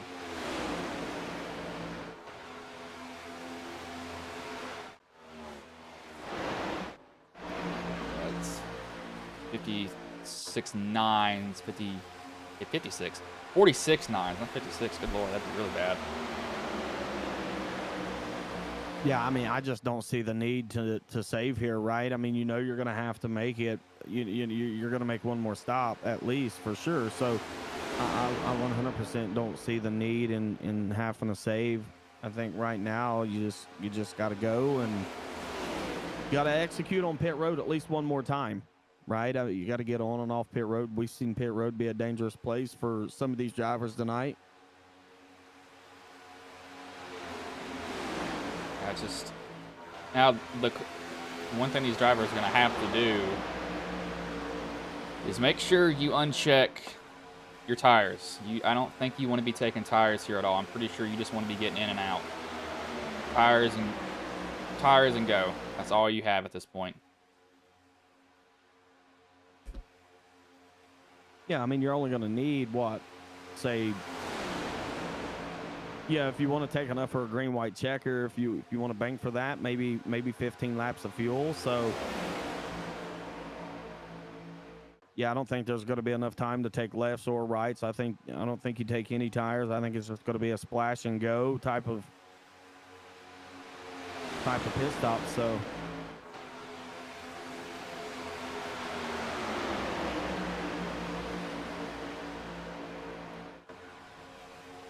Cut, Taft, these other guys. Now, Kinsley's going to be in a weird position again because he's leading this pack, but it's going to be a stop and go, but he's going to be having to take more fuel than everybody else, and iRacing only lets you adjust it to a certain amount, so he kind of has to play it on the heavier side leading like this. He's going to have to get a little bit more fuel unless he decides to fall in line and just draft behind other people. Well, one thing that we talked about before that last green flag stop that we had was, you know, who we thought was going to go when Smith, Honeycutt, and those guys went. And in fact, it was the whole field. And so we thought maybe he was burning more fuel than everybody else, but it looked to be very coordinated amongst the group that, hey, we're going to go this time. Uh-oh. We got Honeycutt around and backs it in the inside wall. It's him. No, it's just him. I thought it was someone else. Carter was right above him. I had my passing turned off. I don't know if he got touched there. That looks like a really fast. If it's anything, I don't. He checked. Did he blow his motor? That's a really fast checkup. Yep. Oh, he did. It blew up. I can hear it. He blew his motor. Go on board here. Yep, it blew up behind him. I was going to say, that looked really, really weird. Because even though Tef got in him, I was like, he has space in front of him. It doesn't make any sense. So he blew his motor. And one thing with that, though, is he was not right behind the car in front of him. He gave it a lot of air. So I don't know. That was odd. Was my thinking. Yeah, that's very odd because I mean it's not like that he was you know, they connected bumpers and he was shoving for the car to get too hot. I don't. That is very odd because I'm kind of dumbfounded right now by that, to be honest with you. That's weird. I don't know how that. I mean, we can't see temperatures when we're driving or when we're spectating, so I don't know what it was up to. So he had to have gotten it really, really warm for it to blow up like that. That's the only thing I could think it could be.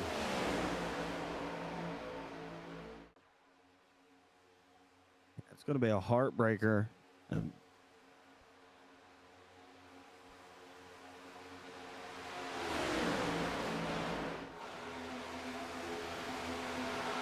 So with that, Smith has actually lost all of his track position, and now these guys are probably going to get pretty racy back here because Smith.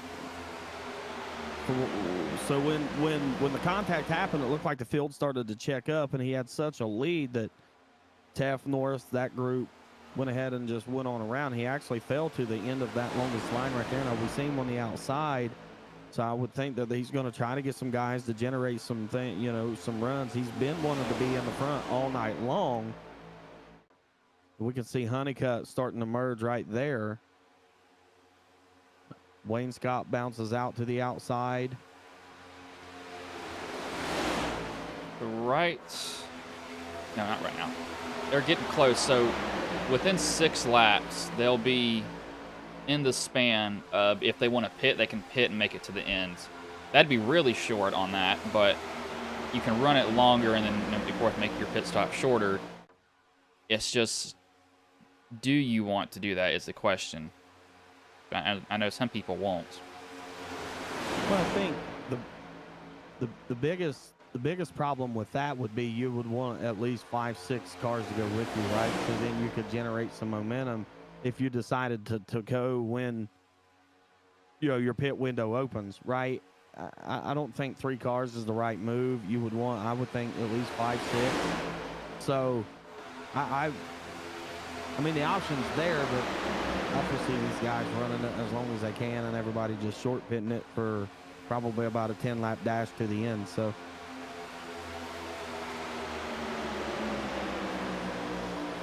but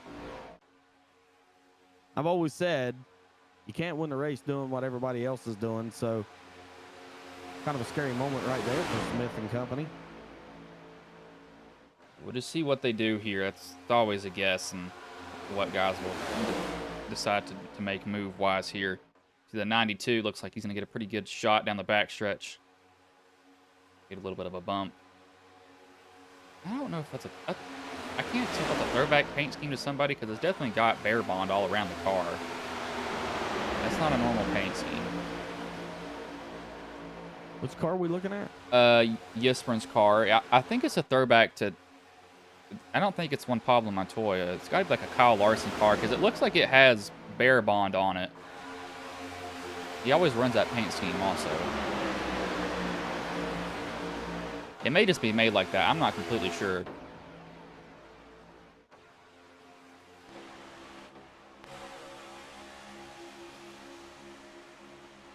I think the scheme just may be jacked up a little bit.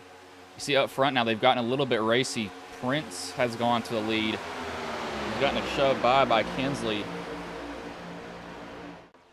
See the 31 Honeycutt. He's laps down. He blew his motor earlier, just about 5 laps earlier. But towed it to pit road and they put a new engine in it, so he's back out on the track. It's only 2 laps down, surprisingly. Yeah, it's just like that, he has that issue to where, he's able to get down pit road, fix it, repair it, and just within a couple of laps has pushed what I think is his teammate in Kinsley Smith. They've worked together all night long, so I'm going to call them teammates at this point, but pushed him right back out to the front. So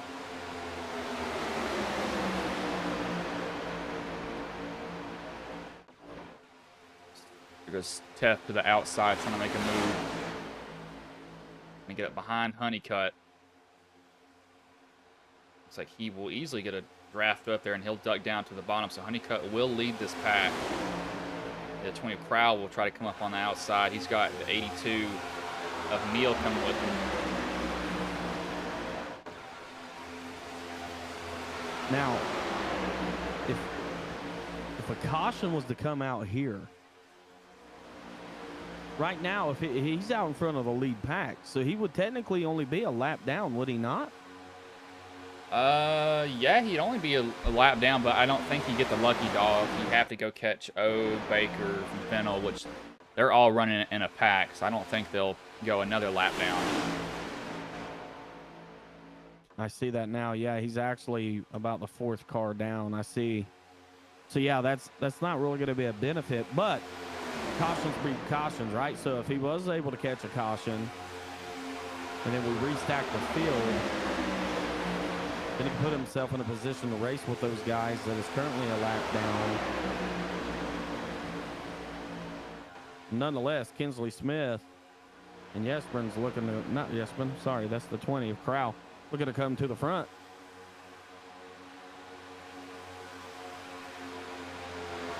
And now, one thing that could help though is Honeycutt, where he's leading this pack, and puts him only one lap down. Is we know that they're gonna have to come down pit road, so that would actually give him a wave around, I believe.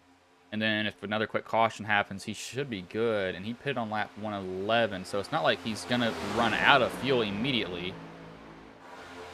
Yeah, in fact, if he was last on pit road at lap 111, he would actually have some time to be able to get back on the lead lap.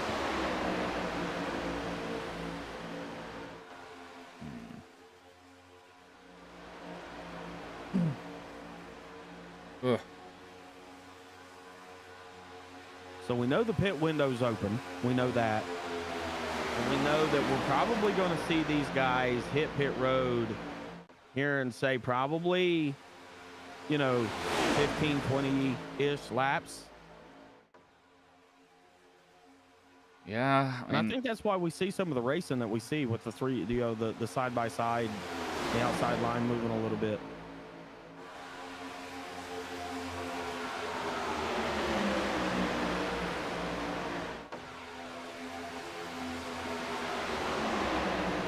I would think that they'd be going down to the bottom, but evidently they know something that we don't. I'll just see what they want to do. Right now, I mean, for me, this is just, positioning. It's positioning myself to be prepared for that next green flag stop. Because I know right now we can't make it to the end. So if I'm in the car, I'm racing for position, right? Because I want to be near that top, 3, 4, car pack, at least, to lead these guys on the pit road, lead them off pit road, and then hopefully no mistakes, and then ultimately try to position myself to win. So I think right now that's part of the reason that we see the 15, the 45, the 20 really working so hard is track position. I don't know, like,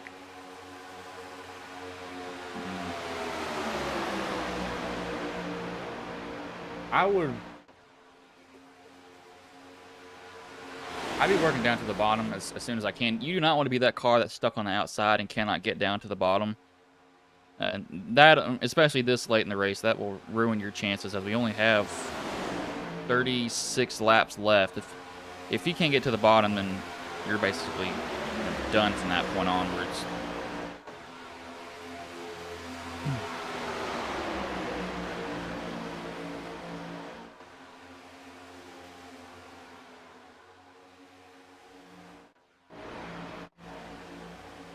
Actually, this group is about to run up on this lead lap, or this lap pack of Fennel and these other guys up here, so they're going to put them another lap down. Now, that could create some issues here also. Yeah, once that lead pack catches that group, depending upon what that group decides to do, because a couple of those guys in that pack is still on the lead lap, I believe. So you have in that pack there, you've got Carter still on the lead lap, Kohlhoff still on the lead lap, and all still on the lead lap. There's several guys still on the lead lap within that group, so it's not going to want to go a lap down.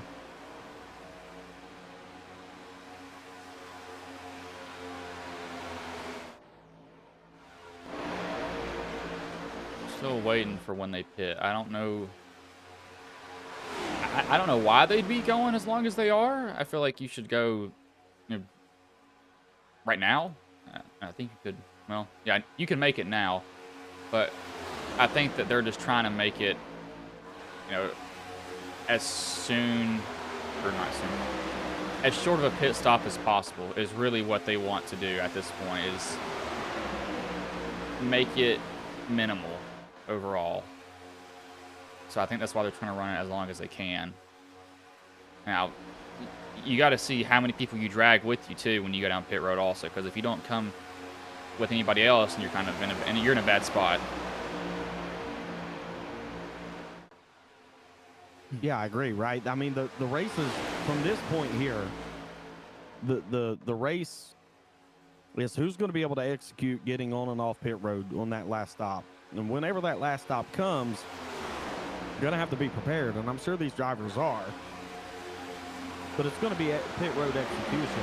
It's got to be. We hear them talk about it on Saturdays, Sundays. It's the money stop at this point. So you gotta do your job. You got to get on pit road, get off pit road, no mistakes. Don't get caught speeding.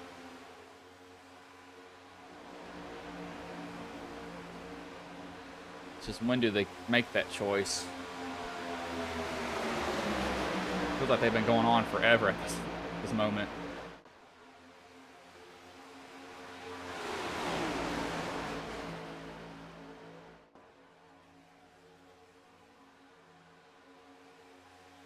Kinsley Smith, France, Teff, Norris, Wayne Scott, Ecker, Pendle.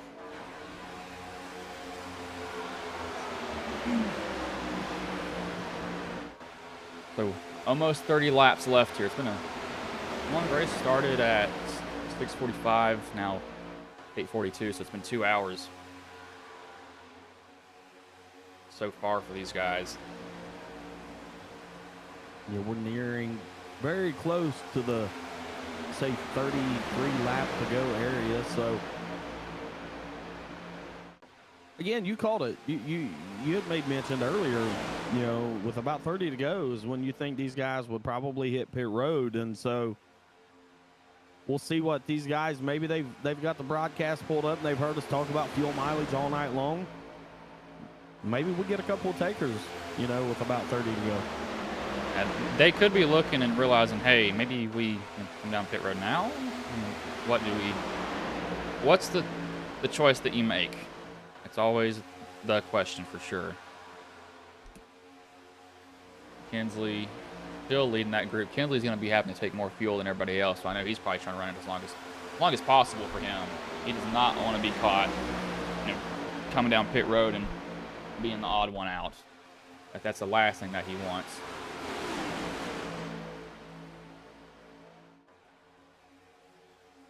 Yeah, I'm actually surprised that he wanted to get back up there and lead that pack. After the 31 blew up, he was actually able to fall to the end of the longest line there that we had. And so I'm kind of surprised at the fact that he wants to lead the pack when he had a chance to save some fuel. So may know something we don't. There's an outside line that's forming now around that lap car. See the 8, the 196 jumped up there. Wayne Scott's up there also. Teft is there. They might be trying to make a move here. Get up front, just position themselves up front at 31. Those not getting a good run off the corner. See if he gets one here. Teft is definitely trying to give him a pretty good shove as they come through the tri-oval.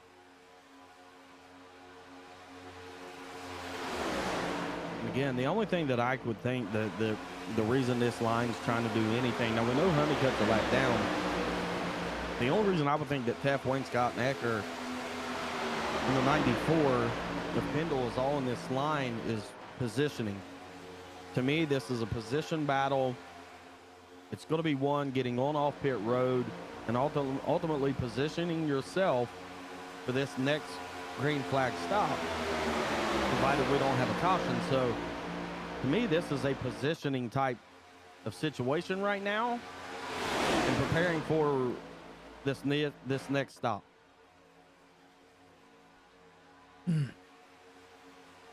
It's tough. See how hard he wants to fight on the outside.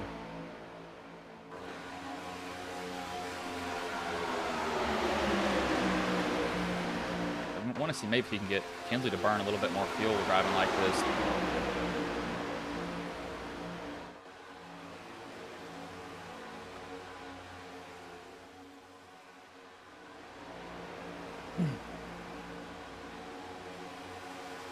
It's just been strange to, it's just been strange to watch because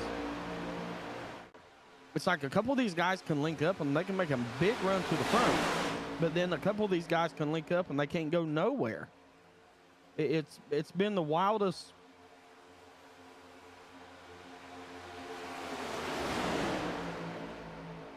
Yeah, I'm expecting them to just pit way sooner than this. I would not think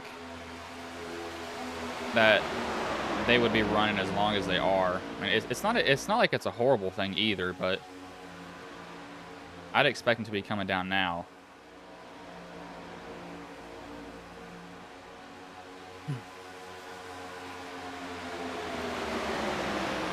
Well, we know they're in the pit window. So now it's strategy, positioning. I just don't. I mean, that outside line just can't generate anything. Tess not been able to get nothing going after he puts the 31 out in front of the 15.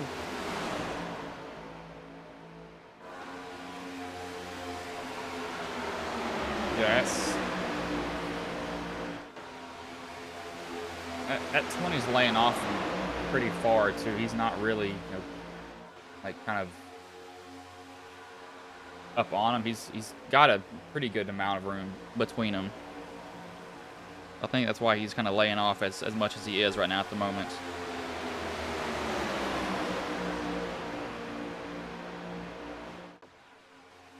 There's quite a bit of gap between Norris and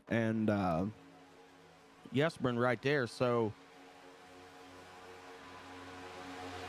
you can see Wayne Scott. Now this is a duo that's worked well tonight, Tess and Ecker. Maybe they can link up and get something generated, but I'm seeing quite a bit of distance between Prince, Yesbrun, Norris.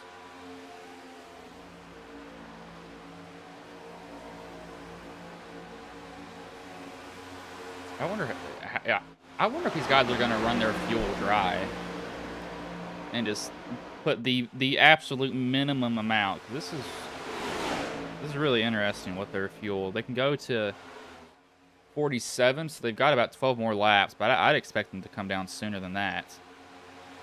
I wouldn't be comfortable just putting the minimum amount. I'd want like a gallon for the good, maybe. But I don't know. I honestly think that if you could get 3 cars with you, I think it'd be a good idea to come down pit road all at once. Well, you want to get on pit road and off pit road before everybody else, right? Or at least attempt to. You know, the last couple of stops that we've seen, everybody's come together. The last green flag stop that we had at lap 102, this whole group came together, I believe. So, yeah, it's just, I don't know. I really don't know what to do. I mean, I'm trying to guess. I'm going to be wrong, evidently. But they're not going to catch us back up here yet. They're running 46.8, so they're getting it. They're not saving any fuel at all.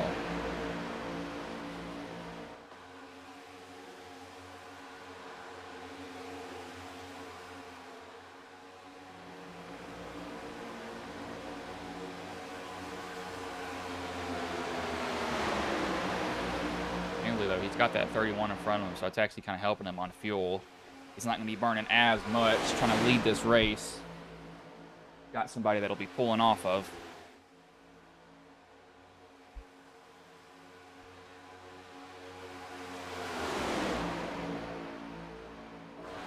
yeah, Teft and Ecker's looking really good on that outside line, though. Those two guys linked up earlier in the race and was able to make some ground up. So far, they've actually pulled up to about even with the 4th position. They'll actually lose a little bit of spacing here, but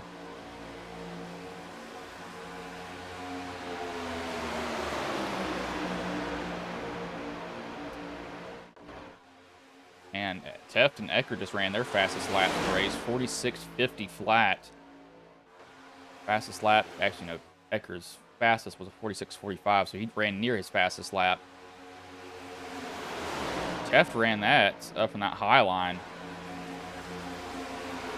Yes, some of these guys are running their fastest laps of the race this late in the run. It's kind of surprising to see, to be honest with you. I would have thought that they'd be struggling a little bit.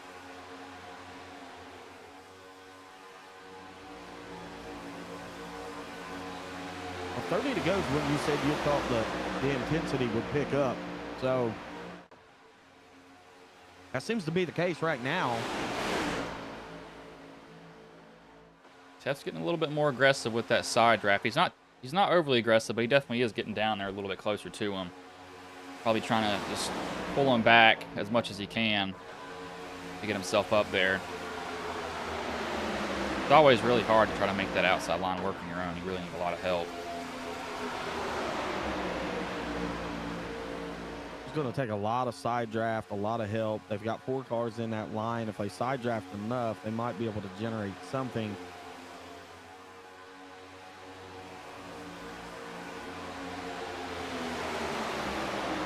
Again, we've seen one car blow up already tonight. He's probably going to want to be careful pushing on Teff too much. Yeah, he's right up on him, that's for sure. He's even having that rear bumper move around. He's up on him so much.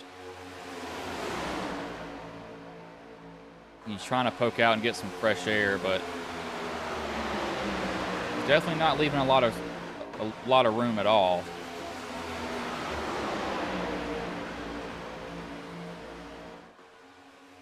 I think he's maybe backed off a little bit now. Teff and him will go to the bottom. Yeah, Ecker's now going to be able to get it. Yeah, he's backing up a lot now because I think he's realized that his car has gotten really, really hot. And it does not like that at all. I think so. And also, too, I think we're going to see these guys on pit road here in the next couple laps. It wouldn't surprise me. Yeah, that's what I was thinking. I was going to say, it wouldn't surprise me if Teff, Ecker, Wayne Scott didn't go ahead and come with that move they made to get to the bottom. And, in fact, they are on pit road. So we got Teff, Ecker, Wayne Scott all on pit road right now. This is a little bit later than what I expected to be. I thought they'd come a lot sooner than this. But we'll see when Kinsley and these guys come down. They might come down next time by. Not completely sure when they will, though. Well, I think now's the time, right? You got those 3 cars on pit road. Now's the time. You got to hit pit road with at least this lap, or if not the next one, because you don't want to lose any time. Now, Honeycutt Smith, this group here, they have the advantage because they have more cars. In fact, they're coming to pit road. Let's see if they can get in clean. Somebody's not coming in hot. I think they all made it. Wayne Scott, though, got a penalty. It looks like it's for too fast entering. He's going to have to serve that. That'll take his chances away. I think everybody else, they're clean in. Question is, will he be clean off?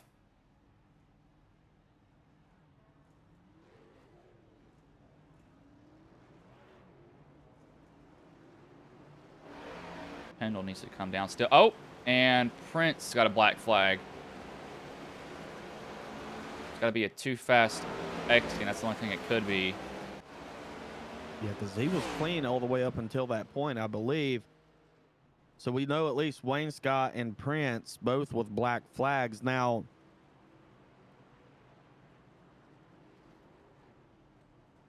we know this is the stop to the end, provided we don't get a caution. Yeah, but yeah, they will not have to come down pit road again. I don't. Even if you took the smallest amount of fuel, I think you're going to be good on fuel on that from this point onwards. You can see the very quick, fast approaching Teft, Ecker, Wayne Scott. We know he's going to have to bail out, serve a penalty on pit road. So does Prince. So, in fact, Kinsley Smith will actually merge out in front of these guys. So,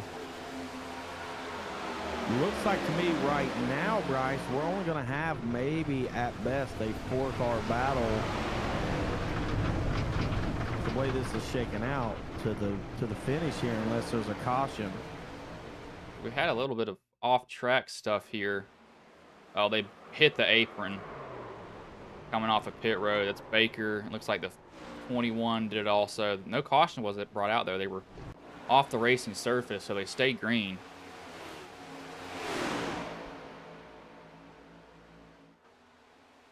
So Kinsley will lead this. It'll be the really only 5 cars have a chance at winning it here, unless Norris. Yeah, Norris is all alone. He's not going to have a shot here at it. Wayne Scott still serving his black flag. The 30-second hold.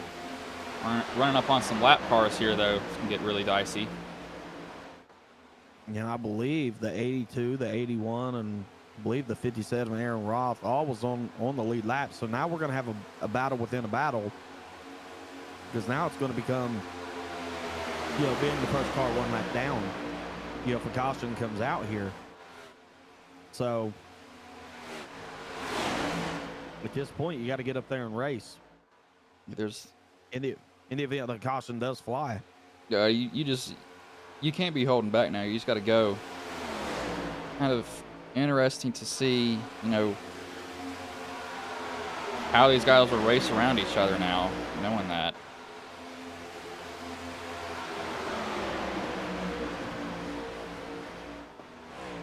'94, '92. Honeycutt's a couple laps down. He's been working with the 15 all night. Now here's the 2098 hooked up on the outside together.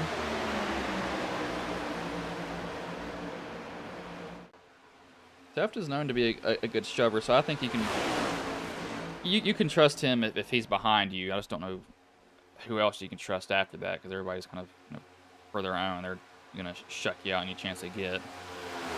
They're not gonna care about you.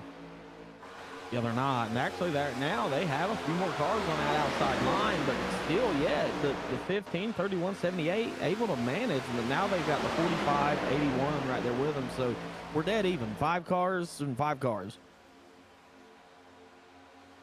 Yeah, just evened out after a while. As Tef will look to the inside, he'll get to the inside of the 20 of Crowell. That'll put Tef to lead. Tef is already...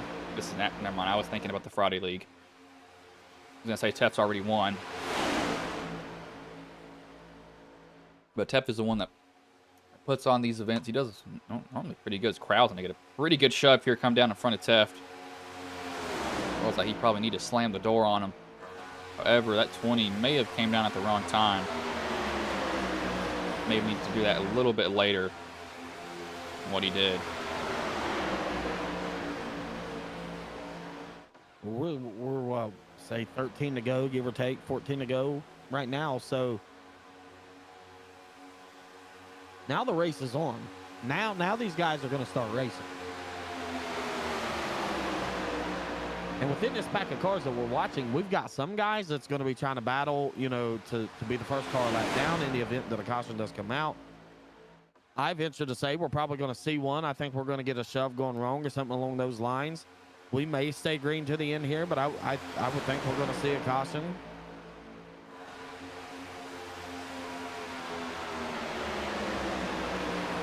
I don't know. This is going to get interesting here for sure.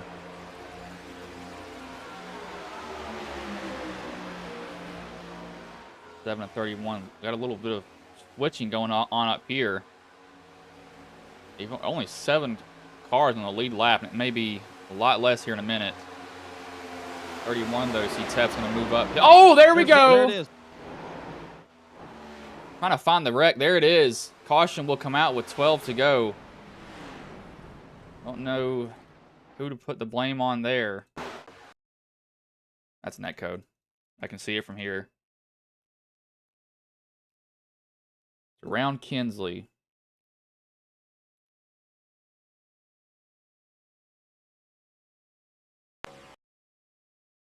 Oh, that's not Kinsley. That's Austin. And yep, that's net code. Sends him around in front of the pack. The 8 looks like he's trying to slow down. Can't get slowed down in time. And it's just kind of on from there. Yeah, it's pretty much the second time tonight that we've seen that. Now, here's the worst part about this whole thing is if you were in that lead group right there and you was a lap down and involved in that wreck, they may not be a lucky dog, right? so that's worst case scenario. So we'll see who actually plays out to get the lucky dog here. Yeah, even if you barely tap the wall slowing down, it says that you've been in a wreck. We'll just have to see. I wonder what they're And this will put everyone good on fuel. They won't have to worry about fuel from this point onwards. Yeah, I don't suspect that we're going to see any of these guys on pit road. That's going to be good for fuel. Now the 7815, we know they was a part of that wreck. At least I know the 15 was. We know that. So I think that's just going to be a coming down. Let's put 4 tires on it, make sure we ain't got no damage, and if we do, let's pull the fender out on it type of situation. And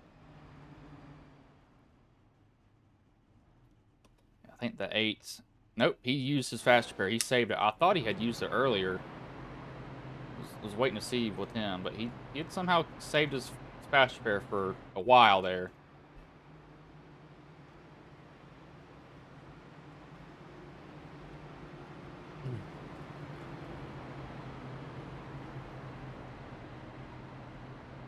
I may have brought the commentator's curse to the pack there. I just had a feeling we were going to get a caution. I just,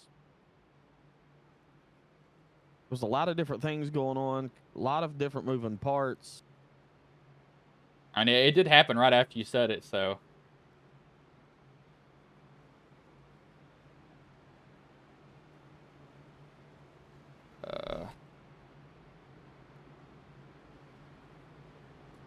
We'll see how this shakes out, but we're going to restart with what, 10 to go?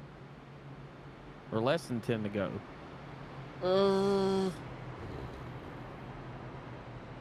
We will be restarting with probably 8 to go, I think. That's what it will be. It'll be 8 to go.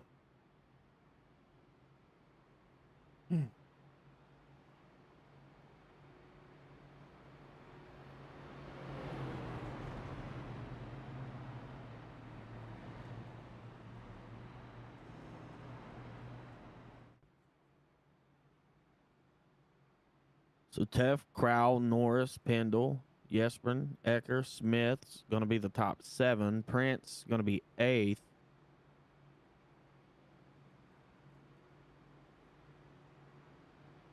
Nall and Wayne Scott, some of these other guys are down pit road, but that's not too much of a factor. Yeah, lights have gone off, so they'll get the green with 8 to go.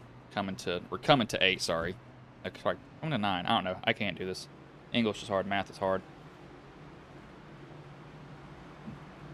Ooh. Yeah, we will in fact be coming back to the green with 8 to go. Now we're going to have, I believe, 8 cars. That's going to be back. That's going to be on the lead lap. I'm not sure which one. At one point in time, we only had 7, right? So one of these guys, and I'm not sure which one it was, got themselves a lap back. Maybe Prince, possibly? It's the only person I could think. It's got to be Prince. He's lined up on the back there. But it could be somebody else. I don't know.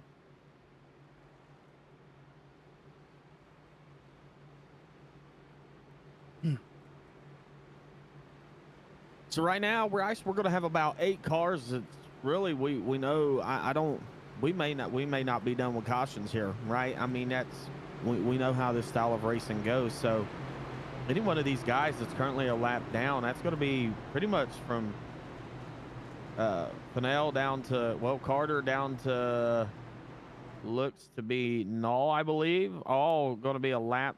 I showed to be only 1 lap down. So if that's the case,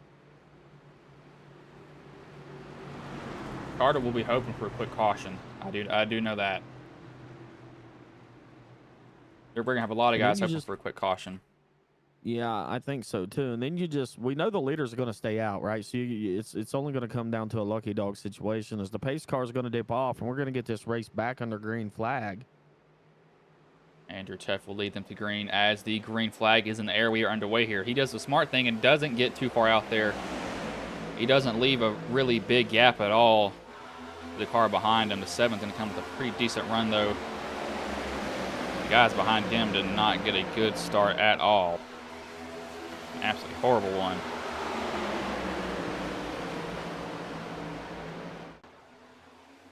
Now, how much blocking do you do, right? Do you try to, he's going to go up top with the 20. feels like that's probably where the run's going to generate. And in fact, it probably will. But, you know, how much blocking do you do here? Right? I mean, that's...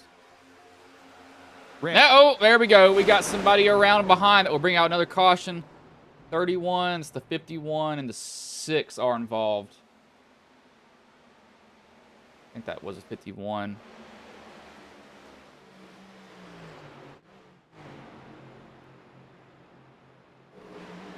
What happened here? Just shot the middle and not clear.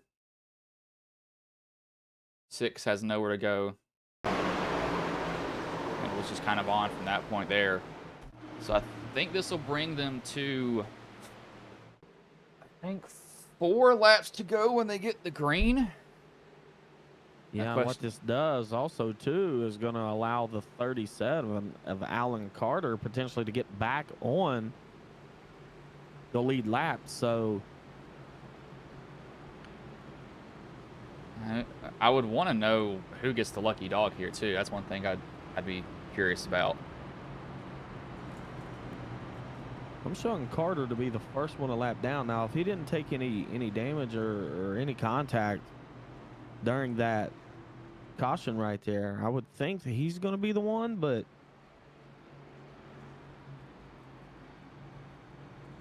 I don't know. Let's see.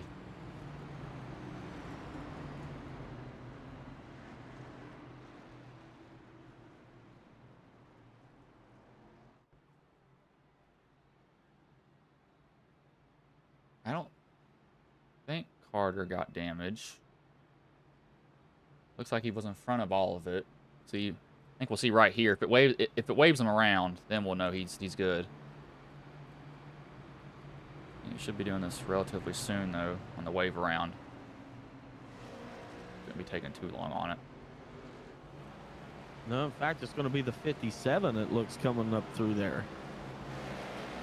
If I had to guess, Carter was maybe slowing down and got tapped from behind, and that thought that he was involved in a wreck, which just sucks for him. So that's going to allow Aaron Roth, I think, to be able to get back on the lead lap. And that just sucks for him, too, because he's probably thinking, oh, man, I'm going to get the lucky dog, and then probably threw it and it just barely gets a little bit of a nudge.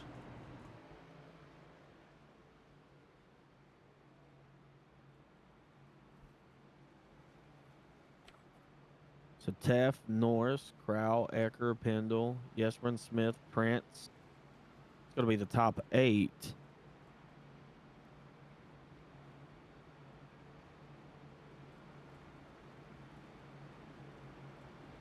Yeah, we'll get it with 4 left here.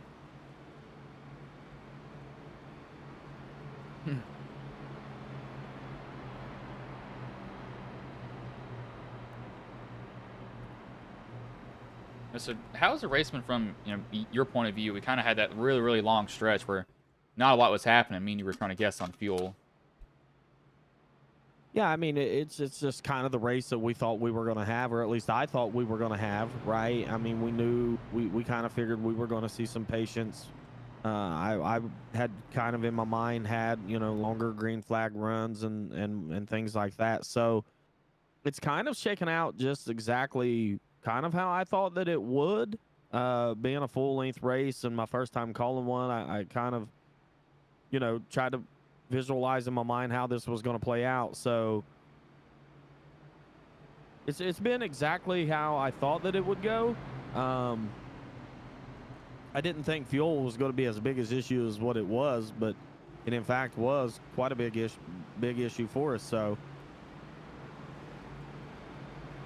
yeah, I think that we'll see a lot of action here now, especially with 3 to go.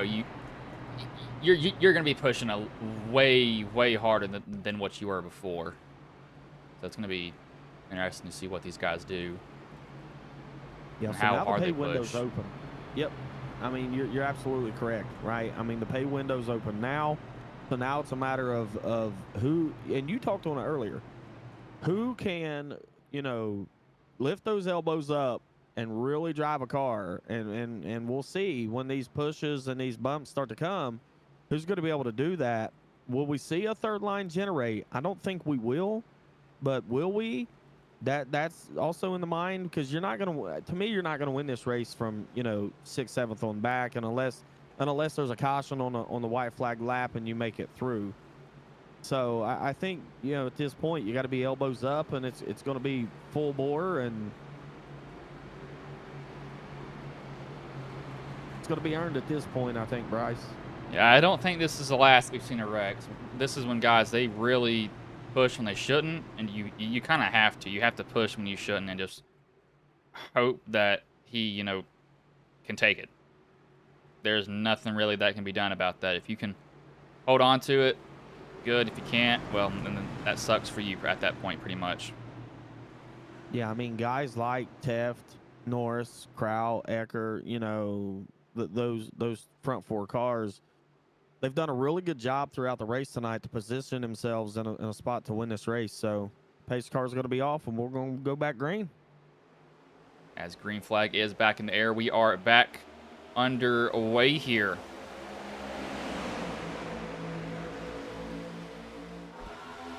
See, Teff's gotten pretty far out. Might need to kind of back up a little bit, manage both lanes. He's going to see a run coming from the 7. He's going to stay with him. He could have cut down in front of the 20, but decided not to. He wanted to stay with that Ford, it looks like, possibly for him at flat front end. But that's going to have him lose a lot of positions. Christopher Pendle come with the run down the back stretch. They'll get to the bumper. We've seen Teff do that on the last restart too. Go up towards that second lane. So he must know something we don't, because that's the second time he's went up there. Now you see the 94 of Pendle looking on the outside of Smith. Pendle, he's been really quiet the whole entire race. I think he was actually involved in a wreck at one point. He's been able to get it, you know, back going, and, you know, worked his way back up here. And you can see these cars are really starting to move around. That tells me that these bumps and these runs are getting a lot more violent. I'm watching Teft and Pendle right now just all over each other through the corners, doing everything they can. In fact, they've lost some track position. They're going to be coming to 2 to go. So when's this other lane going to form? Who's going to hop out of line? Because somebody's going to be hopping out of line and making a really, really bold move. I think right now the outside line has just lost so much track position and so much momentum. I think they really did. Uh-oh, there's a wreck. It's like in the back of the pack here, that's the 6, just went through the 82. That was Barker. It's kind of a weird wreck. That's not the right wreck. Where is it? Oh, that's the wrong one again. Is it? No, that's the right one. Trying to figure out. This is all just splayed out through this timing here. That was a little further back. 6, you got somebody outside, bud. Don't know what that was. That was weird. Oh, 37 got up into him. He hit the 57. 45 was there.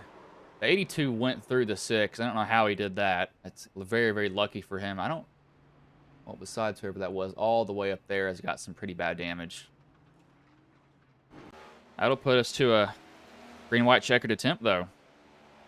Will bring us to a green-white checkered attempt. And so we're going to have Crowell, Smith lined up on the front row. We know Smith, he spent quite a bit of time up front. Then we're going to have Pendle and Teft. Teft was in fact, I mean, he was kind of one of the biggest losers during that restart. Went up to that outside line, wasn't able to generate anything at all.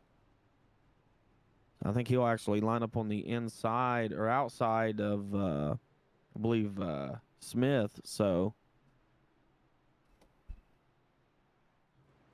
got 2 meatball flags, 1 black flag. So these guys will not be able to continue unless they pop a fast repair, which I think 2 of them don't have one. Then Barker's he'll serve his black flag. I think he has to serve his under green. While these guys wait to go back racing, we will go on and mute here.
As they come out of 4 here, this will be a green-white checkered attempt here. Pace car pulls off. Crowell and Smith up front as the green flag is in the air. We are back underway. Yeah, and I can tell you, Crowell and Pendle both got a really, really good start. Smith is going to clear to the bottom off the bumper of Norris.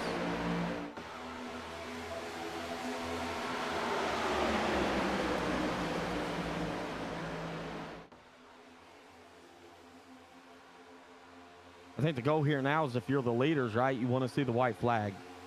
Yeah, just white flag is all that they care about now at the moment. Yisprin's going to be put 3 wide here. Smith off the bumper of Norris.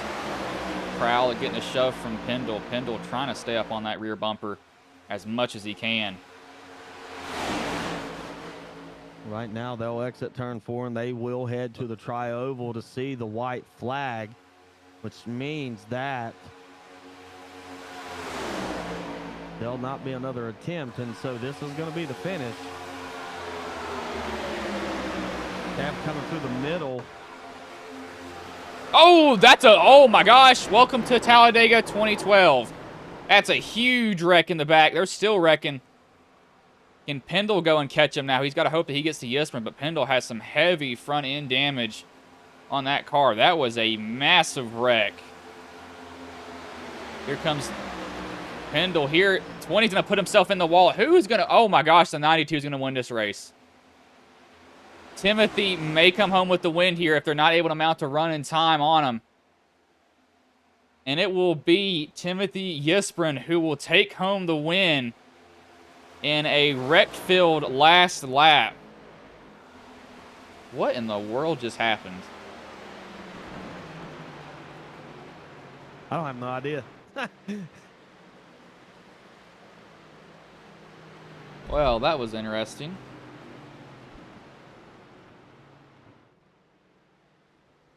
I don't have no idea. That was wild. I got Yisprin, Pendle, Crowell, 1, 2, 3. That was a huge wreck at the start, and then they wrecked again right after that.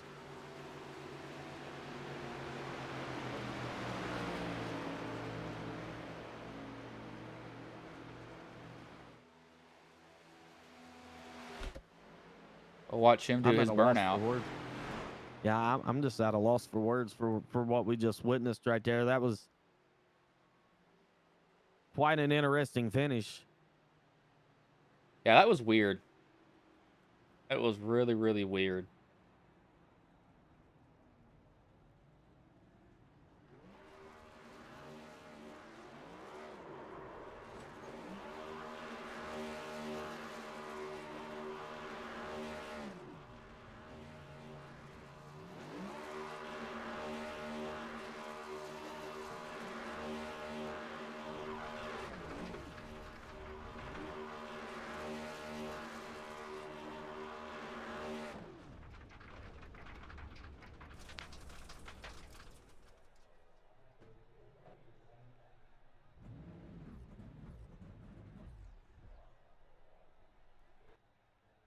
He'll pull it to a stop there, so I'll pull up the race results.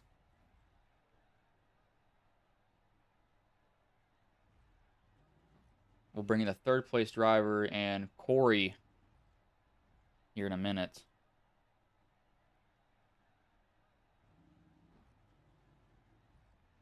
I can find him. Let's see. I think he's in a room. I'll ask him. No, he is. Let me ask if he wants to interview.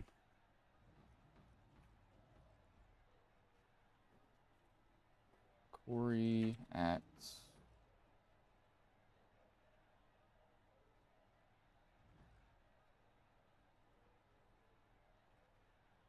Let me ask him, see if they want one.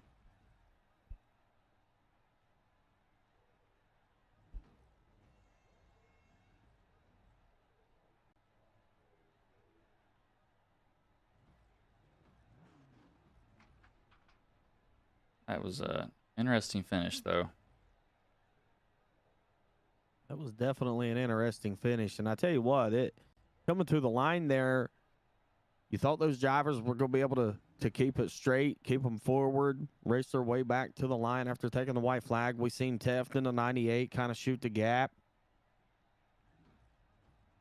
And then when they started making the exit of turn 2, all calamity broke out. And then again at the entrance of 3.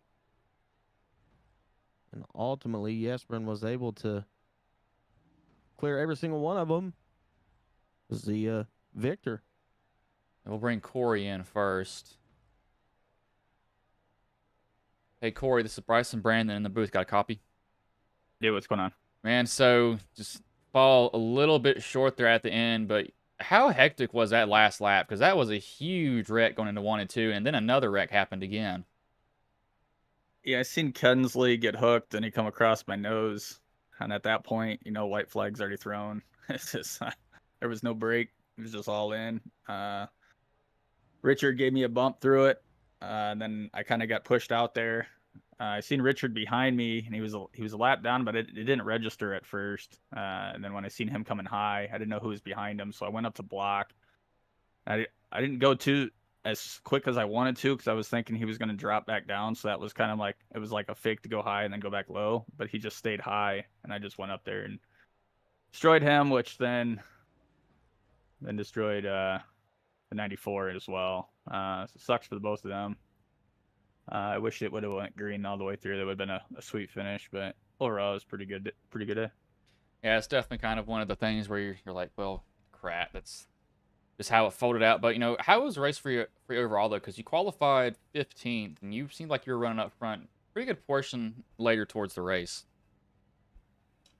Yeah, I ran a 200 lapper. I don't know, right before this one started. So I finished that, and then I came over here and ran this one. So I felt like my lap time would have been better, but as soon as I hit the back stretch, I don't know if I was sitting on my brake pedal too much, but I was losing speed.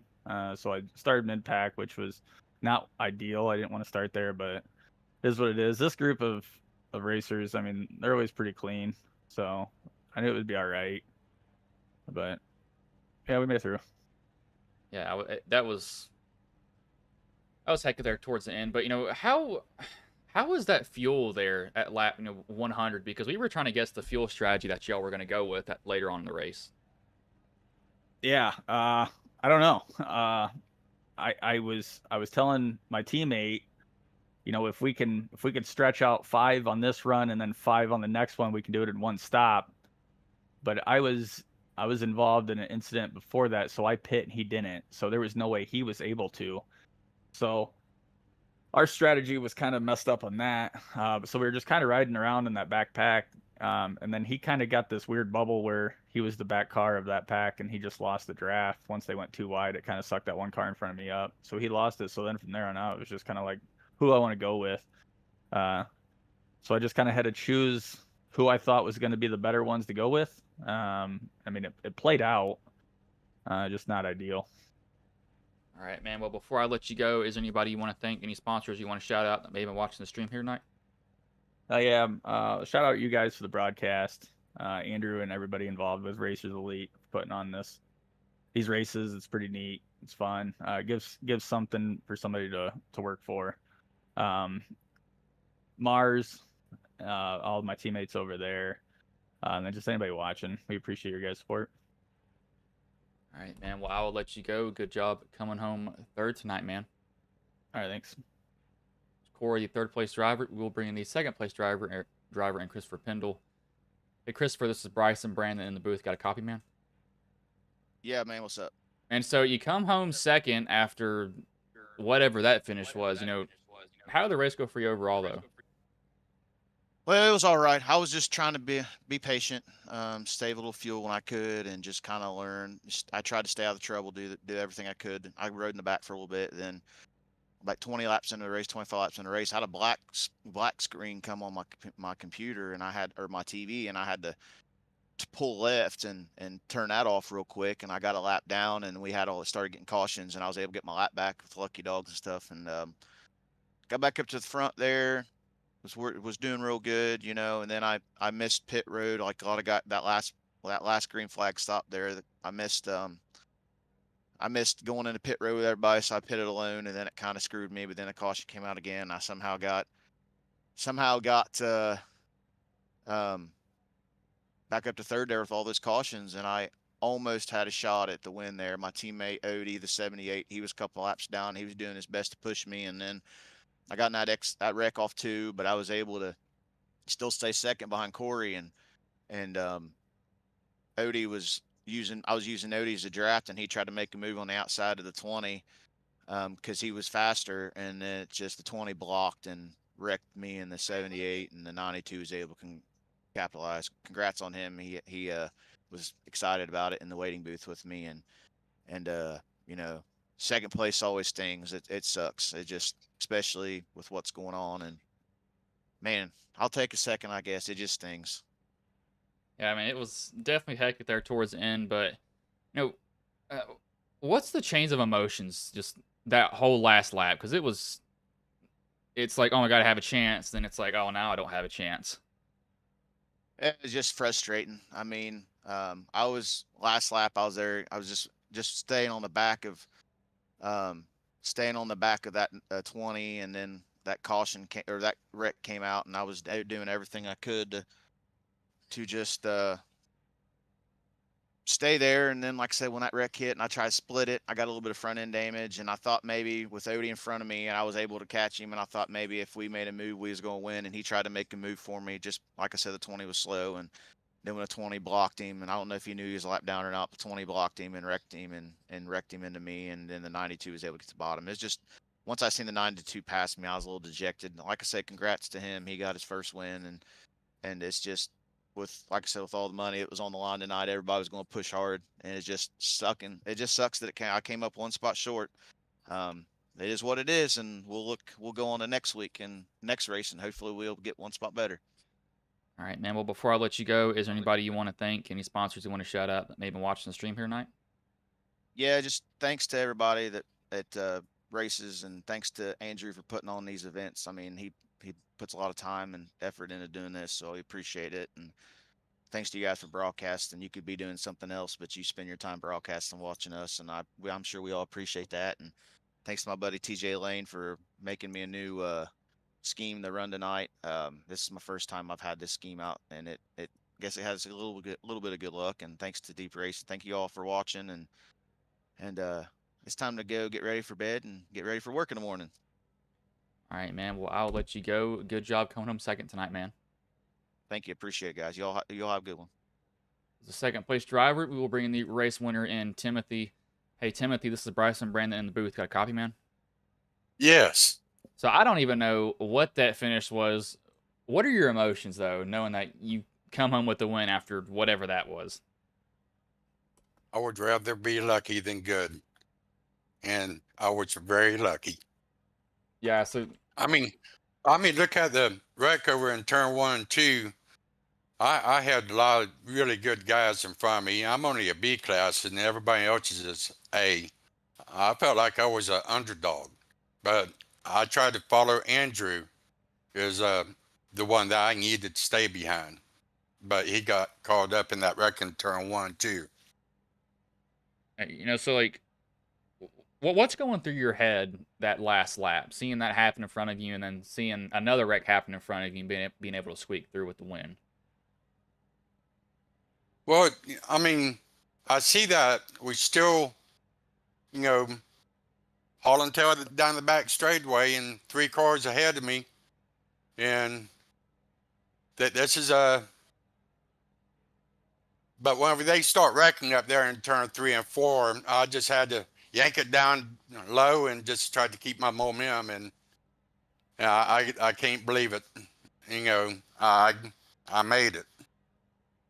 I mean, that was interesting to see. I didn't even know what to say. We didn't know what to say. I was like, they're wrecking, and then they're wrecking again. But how did the race go for you overall, though? Because you qualified 26, so you had to come from the back to the front. Yes, and one of the wrecks I did get into, I pitted. It was too much damage, to be able to save my fast repair, so I had to make another lap around and use my fast repair. And I thought I was pretty well done for if I got one more wreck. So I had to be very careful. Yeah, well, before I let you go, is there anybody you want to thank, any sponsors you want to shout out that may have been watching the stream here tonight? Well, I'm in the clan with Terry Fingell and, you know, quite a few of these other guys, Barry Nelson, and how you say my last name is Eisburn. Yeah, I am so off on that. Don't worry, everybody butchers it, so it's all good. So Eisburn, Yes, I'm gonna add that on. like your then. eyes are burning. All right, man. Well, I'm fixing to go have me a good drink and celebrate. all right, man. Well, I will let you go. Good job coming home with the win tonight, man. Thank you. That was Timothy Eisburn, the race winner. That was interesting there. You know, Brandon, how was the race from your point of view, though? Because it seemed like it was pretty good, especially there towards the end. That's when it got really hectic. Yeah, I mean, you know, for my first time calling one of these full-length races, it was everything that I expected it to be, and then some. Really, I mean, we seen some great racing throughout, a lot of different strategies throughout, and then just what a wild finish. You know, we knew once those drivers took the white flag that you know the race was you know it was going to be ended there. So it was a matter of, you know, trying to make sure that you got back to the start finish line and be the first one to do it. And then Osborne was the one to be able to do it. So congrats to him. And you know, I hope we get to do more of these, but it was an absolutely amazing night. Yeah, it was definitely interesting. That wreck reminded me of 2012 Talladega, but that was not a bad race. Was definitely long, but I will not keep y'all here any longer. I will let you all go.